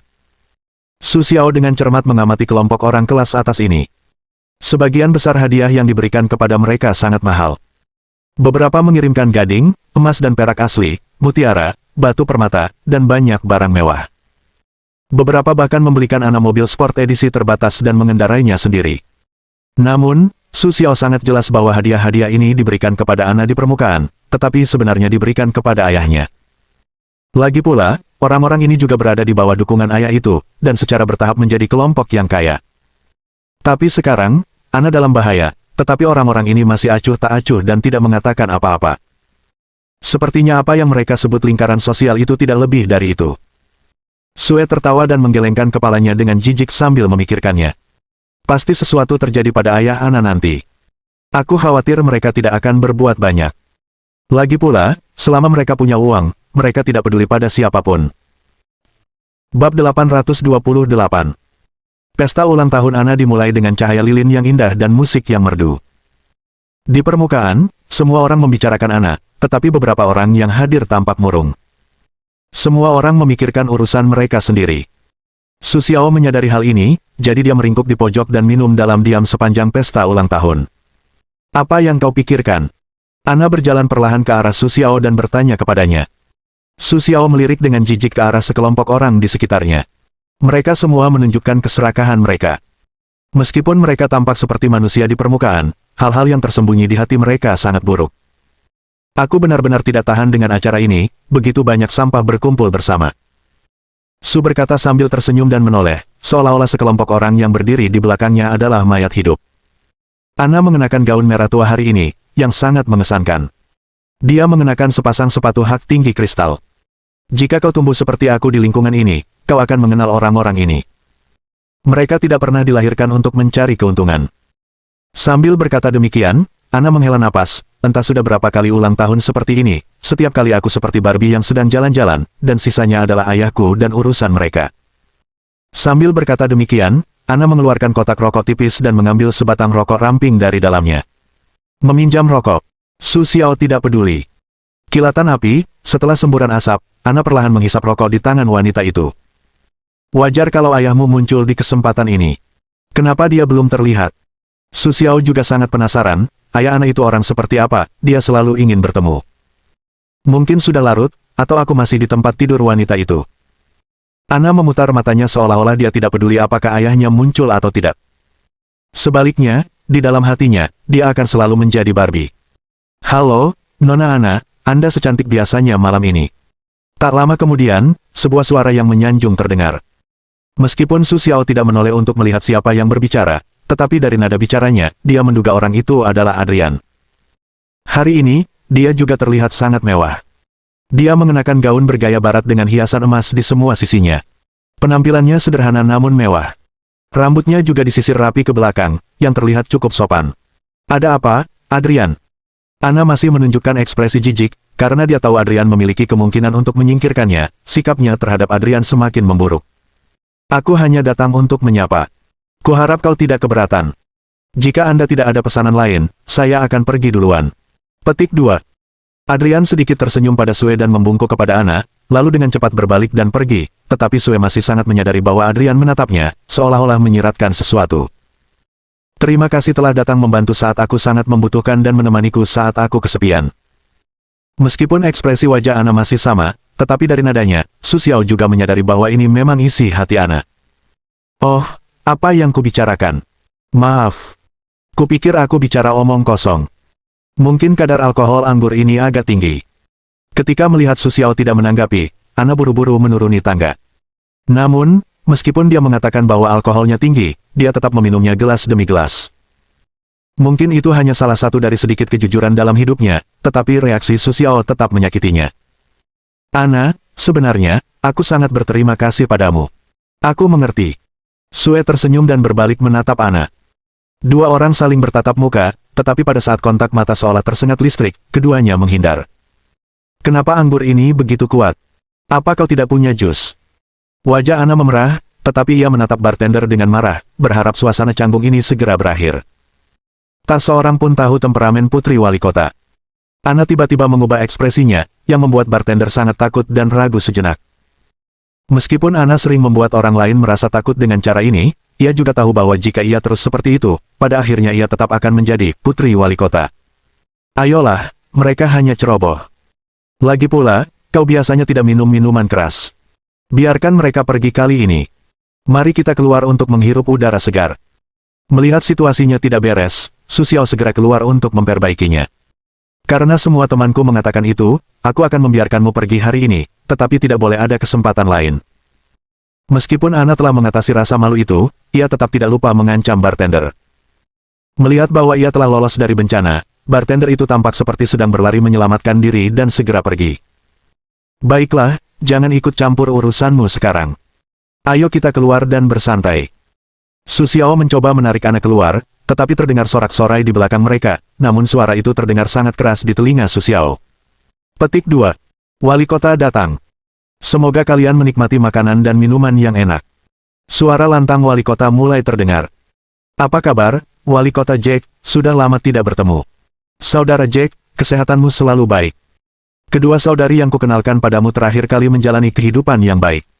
Orang-orang di sekitarnya mulai mengulangi perkataan Jack. Apakah dia ayahmu? Sue menoleh sambil tersenyum dan bertanya pada Ana dengan curiga. Siapa lagi? Kekasih. Ana tidak ingin melihat wajah ayahnya lagi, jadi dia harus memalingkan muka dan minum. Su Xiao menatap ayah Ana, Jack, dan menelan ludahnya. Berdiri 5 meter darinya adalah seorang pria parubaya yang tingginya hampir 2 meter. Sayangnya, dia setinggi tong bir. Bahkan Su Xiao tidak tahu apakah dia datang atau bergerak dengan telapak sepatunya. Meskipun dia mengenakan setelan kulit cerpelai, itu tidak bisa menutupi sosoknya yang gemuk, yang hampir merobek pakaiannya. Saat ini, dia melambaikan tangan kepada kerumunan di sekitarnya, tersenyum dan menunjukkan gigi emasnya. Melihat penampilan Jack yang mewah, Su Xiao tidak bisa tidak bertanya-tanya berapa banyak keuntungan yang telah dia peroleh dari posisinya. Kemudian, sosoknya yang gemuk mulai perlahan-lahan berjalan melewati kerumunan, mendorong gelas dan bertukar gelas dengan para tamu yang hadir, dan bersulang secara bergantian. Di mata orang lain, sepertinya ukuran normal gelas di tangan Jack telah menyusut, bahkan anggurnya pun harus dipegang dengan hati-hati. Sudah kubilang, wali kota, tokoh utama kita belum muncul di pesta ulang tahun ini. Bukankah tubuh Qianjin sedang bermasalah? Saat Jack sibuk mendorong dan mengganti gelas, orang-orang di sekitarnya mulai peduli pada Ana secara munafik. Sekarang Jack menyadari bahwa pesta yang dia hadiri bukanlah pesta koktail biasa, melainkan pesta ulang tahun putrinya. Kau, pergi dan panggil putriku. Jack buru-buru menarik seorang pelayan dan memberi perintah. Pelayan malang itu hanyalah seorang tukang serabutan. Dia tidak pernah menyangka akan ada bencana tak terduga hari ini. Konon, ayah harimau tidak memiliki anak perempuan anjing, tetapi dibandingkan dengan Ana, Jack lebih kejam. Yang lebih mengejutkan adalah Jack tidak suka menyelesaikan masalah dengan senjata. Dia lebih suka membunuh orang dengan tinjunya. Namun, tidak ada yang bisa menandingi 3 tinjunya dalam sosok ini. Oleh karena itu, ketika Jack masih muda, ia terkenal dengan tinjunya yang kejam dan cepat, ia disebut Jack si tangan darah. Tetapi sekarang ia sudah tua, ia tidak seimpulsif dulu, tetapi tidak ada yang berani memprovokasinya lagi. Lagi pula, tidak ada yang bisa menjamin bahwa binatang buas bertinju dua itu tidak akan kembali. Tepat ketika pelayan malang itu mondar-mandir mencari sosok Ana seperti lalat tanpa kepala, lampu di panggung utama tiba-tiba menyala. Pop! Di antara cahaya, muncullah Ana yang telah berganti pakaian menjadi gaun mewah. Saat ini, ia menghilangkan ekspresi jijik sebelumnya, dengan senyum yang sangat standar di wajahnya. Selamat datang di pesta ini. Dia berpura-pura sangat bersemangat untuk naik ke panggung, gerakan ini berbeda dari biasanya. Benar saja, setelah Ana naik ke panggung, suasana langsung menjadi ramai. Selain itu, DJ yang sudah lama menunggu mulai memainkan musik elektronik. Suasana langsung menjadi sangat kacau, dan lampu-lampu yang tadinya hikmat digantikan oleh lampu neon. Memanfaatkan kesempatan ini, Su Xiao dengan cepat dan diam-diam meninggalkan villa Ana dan berlari ke gereja tua. Benar saja, karena malam ini adalah pesta ulang tahun Ana, tidak ada seorang pun di jalan, hanya beberapa anjing liar yang berkeliaran, mencoba mencari tulang yang patah. Bahkan penjaga yang biasanya berjaga pun jauh lebih sedikit. Sebaliknya, lebih banyak orang berkumpul di bar-bar pojok dan pintu masuk pasar gelap daripada biasanya. Namun demikian, gereja tua hari ini masih sama seperti sebelumnya. Mereka semua adalah umat yang taat. Mereka berlutut di tanah dan melafalkan doa, sementara pendeta tampaknya beristirahat hari ini. Su Xiao menoleh beberapa kali, tetapi dia tidak menemukan sosoknya. Aneh, di mana orang tua itu? Tapi sekarang tugasnya sangat penting. Su Xiao tidak terlalu mempedulikannya. Dia memulai rencananya ketika melihat hanya sedikit orang di sekitarnya. Sekarang sudah hampir tengah malam, jadi masih banyak orang berkumpul di dekat bar. Sekarang kita sudah memutuskan untuk melakukannya, mari kita mulai. Boom! Tiba-tiba, api berkobar di atap gereja tua itu. Tiba-tiba, kobaran api membakar mata semua orang. Tidak peduli dewa mana yang disembah di gereja ini, betapapun menjijikkannya, aku hanya ingin menyelamatkan orang-orang hari ini. Su Xiao bergumam dalam hati. Su Xiao membacanya dalam hati. Kemudian dia mengeluarkan syal basah yang telah disiapkannya dari sakunya, membungkusnya di wajahnya, dan menyaksikan api menyerbu gereja. Bab 829. Ayo, kita pergi. Namun, jangan tunggu sampai Sue tertawa dan berteriak, seluruh gereja akan kosong. Benar sekali, dibandingkan dengan para dewa, hidup sendiri lebih penting. Petik 2. Su Xiao tak kuasa menahan tawa. Agar mampu menahan kobaran api dan suhu tinggi, Su Xiao segera mengeluarkan pil penangkal api dan pil penyeimbang suhu dari pakaiannya.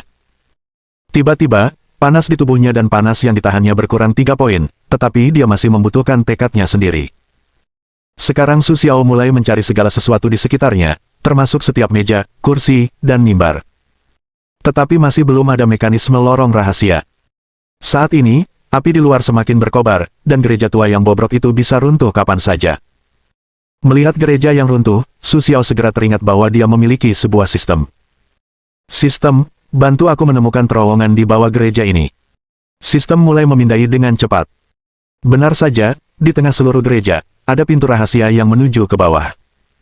Sekarang, Su Xiao terlalu malas untuk mencari saklar. Setelah meminum pil ajaib, dia menghancurkan lantai yang rapuh dengan tinjunya. Boom! Sebuah tangga spiral gelap muncul di depan Su Xiao. Sekarang, tidak peduli apa yang dimiliki atau tidak dimiliki orang lain, turunlah dan lihat dulu. Sue tersenyum dan bergegas turun. Begitu Su Xiao melompat ke dalam terowongan, atap gereja tua itu runtuh dan menjadi reruntuhan, dan lorong itu langsung terkubur. Sialan! Begitu Su Xiao jatuh ke lorong, dia merasakan bahwa batu dan bata yang tak terhitung jumlahnya di belakangnya menyerangnya. Tidak ada yang ingin terkubur hidup-hidup. Bahkan Su Xiao pun merasakan hal yang sama. Dia melompat dengan tergesa-gesa dan mulai berlari ke kedalaman terowongan seperti orang gila. Akhirnya, Su Xiao berlari sampai ke dasar terowongan, dan aliran kerikil yang mengikutinya dari belakang juga berhenti tiba-tiba. Yah, aku tidak bisa keluar.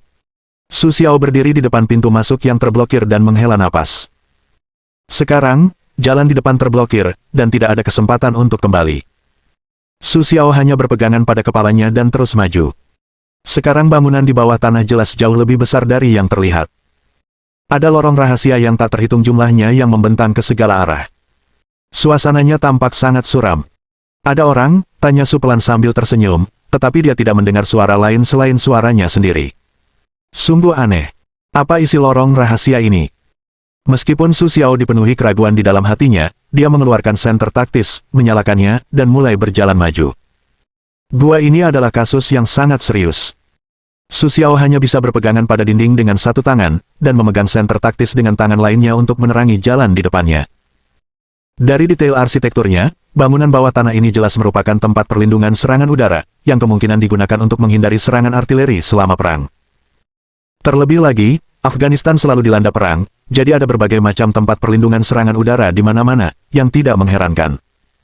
Jadi Su Xiao berjalan semakin dalam ke dalam gua ini, dan dia masih samar-samar mencium bau busuk. Tapi Su Xiao tidak bisa memastikan apa itu sebenarnya. Lagi pula, dia jarang melihat hal-hal busuk dalam hidupnya. Hingga Su Xiao cukup dekat, memegang senter taktis untuk menerangi ke atas, dia tiba-tiba menemukan sesuatu. Ternyata berbagai macam mayat dirantai di langit-langit yang rendah, dan sebagian besar sudah benar-benar membusuk. Beberapa mayat masih membusuk, dan nanah yang berbau busuk menetes ke tanah setetes demi setetes, sangat kental. Apakah seperti itulah penampilan kita semua ketika kita mati? Meskipun hatiku sangat jijik sekarang, kupikir aku tidak punya jalan untuk mundur, jadi aku hanya bisa terus berjalan. Sambil berjalan maju, Su Xiao dengan hati-hati mengamati mayat-mayat yang tergantung di langit-langit. Mereka tidak sepenuhnya telanjang, bahkan beberapa di antaranya masih mengenakan pakaian yang mereka kenakan sebelum meninggal. Meskipun pakaian mereka sedikit lusuh dan terkontaminasi darah, Su Xiao dapat secara sementara menentukan bahwa mereka adalah mayat berdasarkan penampilan dan warnanya yang kasar. Di Afghanistan, tidak sedikit orang yang mengenakan pakaian seperti itu. Benarkah tempat ini adalah penjara bawah tanah yang digunakan untuk menyiksa orang seperti yang dirumorkan? Awalnya, Su Xiao mengira apa yang didengarnya hanyalah dongeng, tetapi semakin dalam ia masuk, semakin ia mengerti bahwa pemilik toko kerajinan itu tidak menipunya. Namun, semakin dalam Su Xiao masuk, semakin sulit ia bernapas. Entah karena kurangnya ventilasi di gua ini atau karena ia melihat terlalu banyak mayat yang menjijikkan. Beberapa mayat masih utuh, sementara yang lain hanya sebagian, bahkan kehilangan tangan dan kaki. Tampaknya orang-orang yang bermain-main dengan mayat-mayat ini memiliki hobi khusus, seperti menjahit boneka, tangan dan kaki mayat yang berbeda dijahit bersama dan dengan erat. Hal ini memperburuk dampak visual Su Xiao ketika dia melihat mayat tersebut. Diperkirakan dia belum pernah melihat manusia dengan 4 tangan seumur hidupnya, atau manusia dengan kaki yang naik turun. Oh, mungkin setelah terlalu banyak mencium bau mayat, Su Xiao tidak bisa menahan diri untuk tidak memuntahkannya. Meskipun masa depan tidak jelas, Su Xiao tahu bahwa dia harus terus maju sekarang. Tidak peduli berapa banyak mayat menjijikkan yang dia temui di depannya, dia harus terus maju, karena dia masih memiliki tugas yang harus diselesaikan. Ketika Su Xiao kembali mengelilingi mayat-mayat itu dan berjalan maju, dia menemukan 3 persimpangan, masing-masing mengarah ke jalan yang berbeda. Namun, Su Xiao tidak menemukan tanda-tanda mencurigakan di sekitar ketiga jalan tersebut, jadi dia harus mengambil jalan di sebelah kiri dan bergerak maju perlahan. Semakin maju, perasaan Su Xiao mengatakan kepadanya, seolah-olah dia sedang mencari jalan yang benar. Karena sejak Su Xiao memilih jalan di sebelah kiri, yang dia lihat di sepanjang jalan hanyalah berbagai macam alat penyiksaan, dari yang besar hingga yang kecil, dari pisau tumpul gergaji tangan hingga cambuk besi. Melihat deretan alat penyiksaan yang memukau di depannya, Su Xiao tidak bisa menahan diri untuk menghela napas. Apa penyimpangan orang-orang yang mengumpulkan begitu banyak alat penyiksaan? Berjalan perlahan ke dalam, Su Xiao menemukan bahwa di ujung jalan, ada sebuah kandang besar dengan jerami di dasarnya. Jika tidak ada siapapun di tengahnya, Su Xiao bahkan akan berpikir bahwa kandang itu digunakan untuk mengurung singa dan harimau. Setelah melihat sosok itu, Su Xiao bergegas mengetuk jeruji kandang. "Halo, apakah kau masih hidup?" tanya Sue dengan suara rendah sambil tersenyum. Setelah mendengar seseorang memanggilnya, pria yang meringkuk di sudut kandang perlahan berbalik, tetapi Su Xiao tidak dapat melihat wajahnya dengan jelas. Selain pencahayaan yang kacau di tempat ini, itu juga karena pria itu tertutup rambut seperti rumput liar, bahkan menutupi mata dan mulutnya, seperti orang barbar. Kurasa orang primitif sejati akan merasa rendah diri setelah melihat penampilan ini. Di depannya, seorang pria berpakaian sangat lusuh tidak banyak bicara. Dia hanya menatap Su Xiao dengan matanya sendiri. Namun, tidak ada keinginan untuk hidup di matanya. Sebaliknya, matanya diselimuti kematian, seolah-olah matanya hanya kematian dan kegelapan. "Halo, saya di sini untuk membantu Anda. Saya tidak tahu siapa Anda, tapi saya sedang mencari seorang pria. Namanya Hammer. Pernahkah Anda mendengar tentang pria ini?" kata Sue sambil tersenyum, dan mengeluarkan foto Hammer dari saku celananya. Awalnya, Su Xiao banyak bicara, tetapi pria itu acuh tak acuh. Namun, baru setelah Su Xiao mengeluarkan foto Hammer, pria itu bergerak. Dari sedikit gemetar di awal hingga menggigil di punggung, seolah-olah foto Su Xiao membangkitkan jiwa. Kemudian pria itu berkata dengan sedikit tangisan tragis, saya Hammer yang Anda cari. Sambil mengatakan itu, Hammer berlutut tak berdaya di tanah, menangis. Meskipun Hammer tidak terlihat mencolok dari segi penampilan, Su Xiao melihat bekas luka tinju besi di bawah cahaya redup, entah itu bekas pukulan tumpul, sayatan, atau bahkan luka bakar. Jika seseorang ingin membangun museum untuk luka-luka manusia, maka Hammer pada dasarnya dapat menutupi seluruh museum hanya dengan satu orang.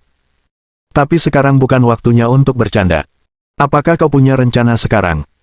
Setelah beberapa saat Hammer sedikit pulih dari keterkejutannya, dia dengan cepat bertanya kepada Su Xiao. Tidak, aku tidak menyangka akan lewat. Sebelumnya, sesuatu terjadi yang tidak baik. Pada titik ini, dia menghela napas. Su Xiao tidak memberitahu Hammer bahwa pintu masuk telah disegel olehnya sendiri, karena takut hal itu akan mengurangi keinginannya untuk melarikan diri. Tidak masalah. Jika ada yang datang, karena kau tahu namaku dan memiliki fotoku, kau pasti pernah bertemu Wulu dan Aji. Setelah mendengar kata-kata ini, Su Xiao tidak banyak bicara, tetapi mengangguk diam-diam. Hammer tidak sopan, langsung memasukkan fotonya ke selangkangannya untuk menyembunyikannya. Maaf, memang seperti inilah keadaan di tempat ini. Melihat si Palu yang ceroboh seperti orang barbar, Su Xiao terkejut. Namun, dia tidak berani membayangkan apa yang telah dialami si Palu dalam beberapa bulan terakhir ini. Pasti mustahil baginya untuk bertahan tanpa kemauan yang luar biasa. Kau harus membunuhnya.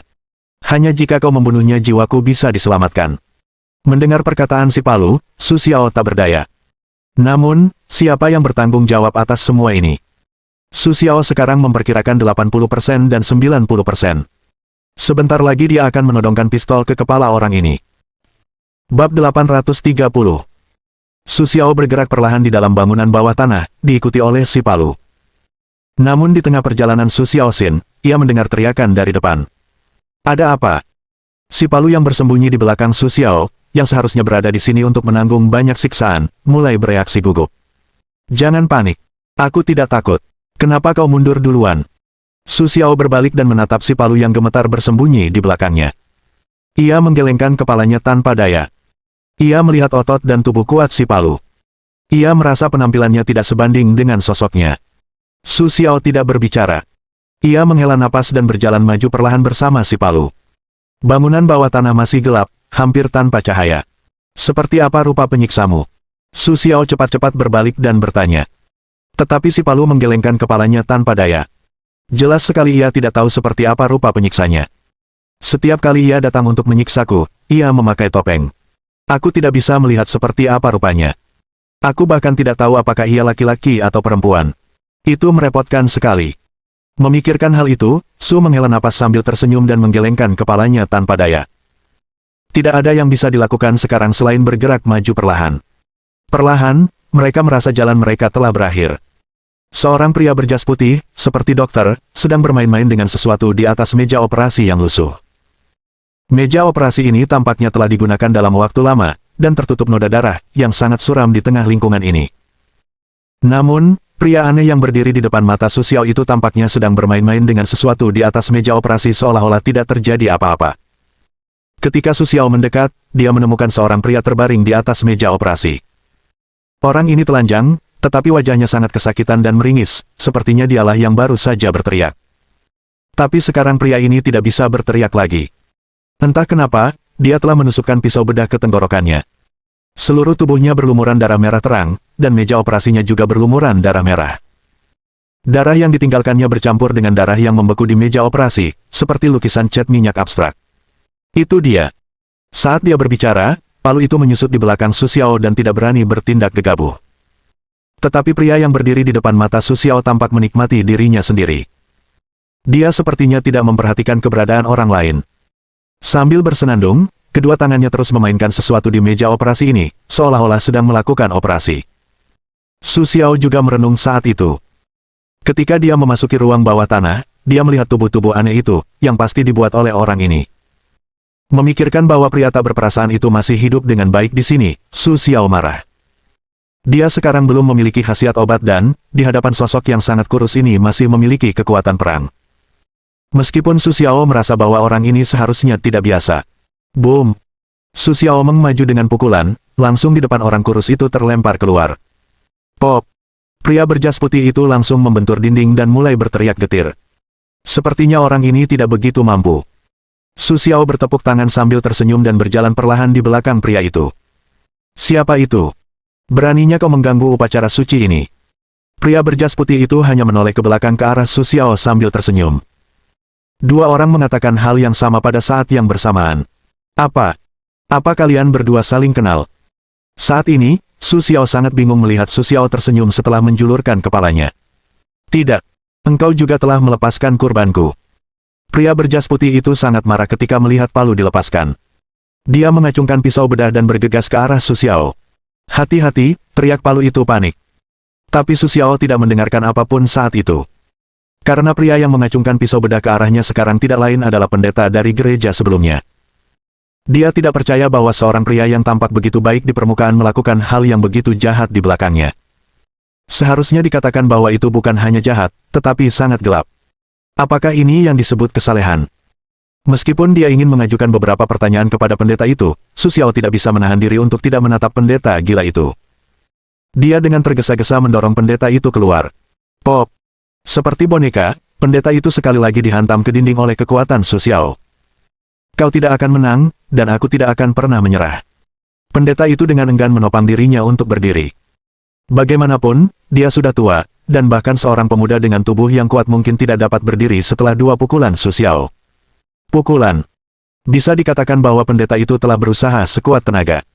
Darah dari sudut mulutnya bergetar dan berkata kepada Su sambil tersenyum, dasar bidah kotor, kalian tidak ingin menang. Tapi Su Xiao menatap pendeta gila ini tanpa reaksi khusus. Kau tidak ingin tahu apa-apa. Setelah pendeta itu mengucapkan kalimat ini, dia mengangkat pisau bedah dan menusukkannya langsung ke lehernya, dan darah pun menyembur keluar. Namun pendeta itu juga berpikir bahwa ia belum cukup cepat mati, jadi ia hanya melepaskan tangannya dan membiarkan pisau bedah di lehernya membentur tanah. Pop! Pisau bedah itu menembus tenggorokannya dan keluar dari belakang lehernya. Pendeta ini bisa dikatakan benar-benar putus asa. Dalam waktu kurang dari 1 menit, ia kehilangan napas, dan darah kental mulai mengalir di tanah. Apakah dia sudah mati? Jelas bahwa si Palu menghadapi seorang pendeta tua dengan rasa takut yang masih membayangi, tetapi ketika ia melihat tubuh yang tak bergerak, ia akhirnya menurunkannya. Ia menghela napas, terima kasih. Jika aku tidak memilikimu, aku takut aku akan menjadi orang mati sekarang. Melihat si Palu besi, Su Xiao juga menggelengkan kepalanya tanpa daya. Pada awalnya, bagaimana mungkin Wulu dan Aji mengirim orang ini untuk melaksanakan tugas? Ini jelas hal yang buruk. Tetapi sekarang masalahnya telah diselesaikan, Su Xiao tidak akan terlalu mempermasalahkannya. Tugas mendesaknya sekarang adalah mengawal si Palu kembali. Tetapi pada saat ini, Su Xiao menyadari bahwa pintu masuk telah disegel. Kita tidak bisa keluar. Tepat saat aku masuk, pintu masuknya runtuh dan seluruh jalan terblokir. Su Xiao berkata dengan sangat tak berdaya sambil memegang palu. Namun, palu itu merasa lega saat itu. Tidak apa-apa. Sekarang kau sudah mengalahkan orang ini, aku punya cara untuk membawa kita keluar. Ternyata ada celah kecil di ruang bawah tanah. Sebelumnya, palu itu diam-diam memeriksa celah tersebut. Dia menemukan bahwa celah itu tampak seperti retakan. Sebenarnya, ada tempat seperti gua di bawahnya, dan terdengar suara air mengalir perlahan. Melihat ini, Sue mengerti sambil tersenyum.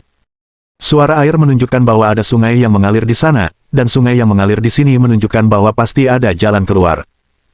Baiklah, aku sudah memberitahumu jalan keluarnya sekarang, tapi aku tidak bisa melakukannya tanpamu. Baru saja, aku melihat kekuatanmu, dan aku menemukan bahwa kekuatanmu melampaui orang biasa, yang tidak bisa kupahami. Pendeta yang baru saja kau bunuh di sini telah berbicara tentang dewa ini dan dewa itu untuk waktu yang lama, tetapi aku belum melihat satupun. Sebaliknya, aku melihat banyak keajaiban dalam dirimu. Su Xiao juga tahu bahwa Hammer tidak bisa terlalu banyak tahu tentang dirinya sekarang. Karena dia berpikir begitu, biarkan dia berpikir begitu.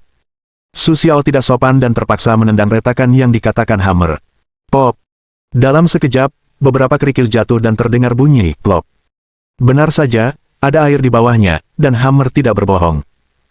Su Xiao menarik napas dalam-dalam dan menendang retakan itu lagi. Pop.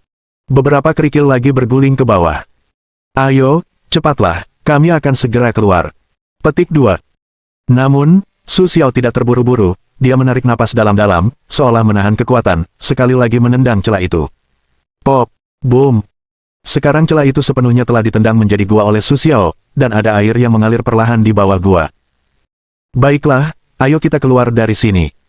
Su Xiao melompat turun bersama si Palu dan berjalan perlahan mengikuti arah arus. Meskipun gua itu agak gelap, Su Xiao tetap memberikan senternya kepada si Palu, dan memintanya untuk menerangi jalan di depan. Setelah hampir 10 menit menyusuri aliran air, Su Xiao dan si Palu akhirnya keluar dari gua yang mengalir. Di mana ini? Melihat lingkungan sekitarnya, si Palu merasa sangat aneh, seolah-olah dia belum pernah melihat tempat ini. Namun, Su Xiao hanya bisa menggelengkan kepala dan menghela napas, karena dia sangat yakin bahwa tempat ini sebenarnya adalah sebuah kota. Daerah tempat mereka berada adalah sebuah waduk di kota tua. Pembangunan waduk di daerah gurun sangat penting. Namun, karena kemunduran terakhir kota tua, waduk tua itu tidak lagi digunakan. Namun Su Xiao tidak menyangka seseorang akan menggunakan gua alami untuk berhasil membuat waduk. Ini adalah sesuatu yang tidak pernah terpikirkan olehnya. Kalau begitu, sudah waktunya kita kembali. Lagi pula, tugasmu sudah selesai, dan aku punya informasi penting untuk dilaporkan. Sue tersenyum dan mengangguk sambil bersiap pergi bersama si Palu. Tiba-tiba dia mendengar suara tembakan dari kejauhan. Pop! Meskipun malam ini adalah pesta ulang tahun Ana, suara tembakan itu sangat keras. Seperti yang diharapkan, ada serangkaian kerusuhan setelah tembakan itu. Apa yang kau lakukan? Ayo pergi. Si Palu dengan cepat menarik Su Xiao untuk pergi. Tidak, tunggu. Su Xiao untuk sementara menghentikan si Palu. Sekarang kau harus kembali sendiri. Aku masih punya urusan penting. Namun, si Palu tidak menolak. Kalau begitu, semoga beruntung. Si Palu berkata sambil dengan sangat cepat memanjat melewati celah tembok kota tua. Tapi Su tersenyum dan bergegas ke arah suara tembakan, karena dia yakin bahwa dia tidak salah dengar. Lokasi suara tembakan itu adalah Villa Ana. Mohon dukungan dari omom ante-ante sekalian, buat subscribe atau sharekan novel Mimin ke Facebook kalian, agar channel Mimin bisa terus berkembang. Dengan begitu, Mimin bisa lebih semangat untuk up novel seru lain ke depannya. Buat teman-teman yang sudah subscribe dan sharekan novel Mimin, Mimin ucapkan terima kasih sebanyak-banyaknya. Sekiranya teman-teman menghadapi masalah video diputar dalam bahasa Inggris, coba tukar kepada bahasa Indonesia original melalui cara ini. Semasa mendengarkan, pencet tombol setting di atas kanan video, pilih audio track dan tukar bahasa.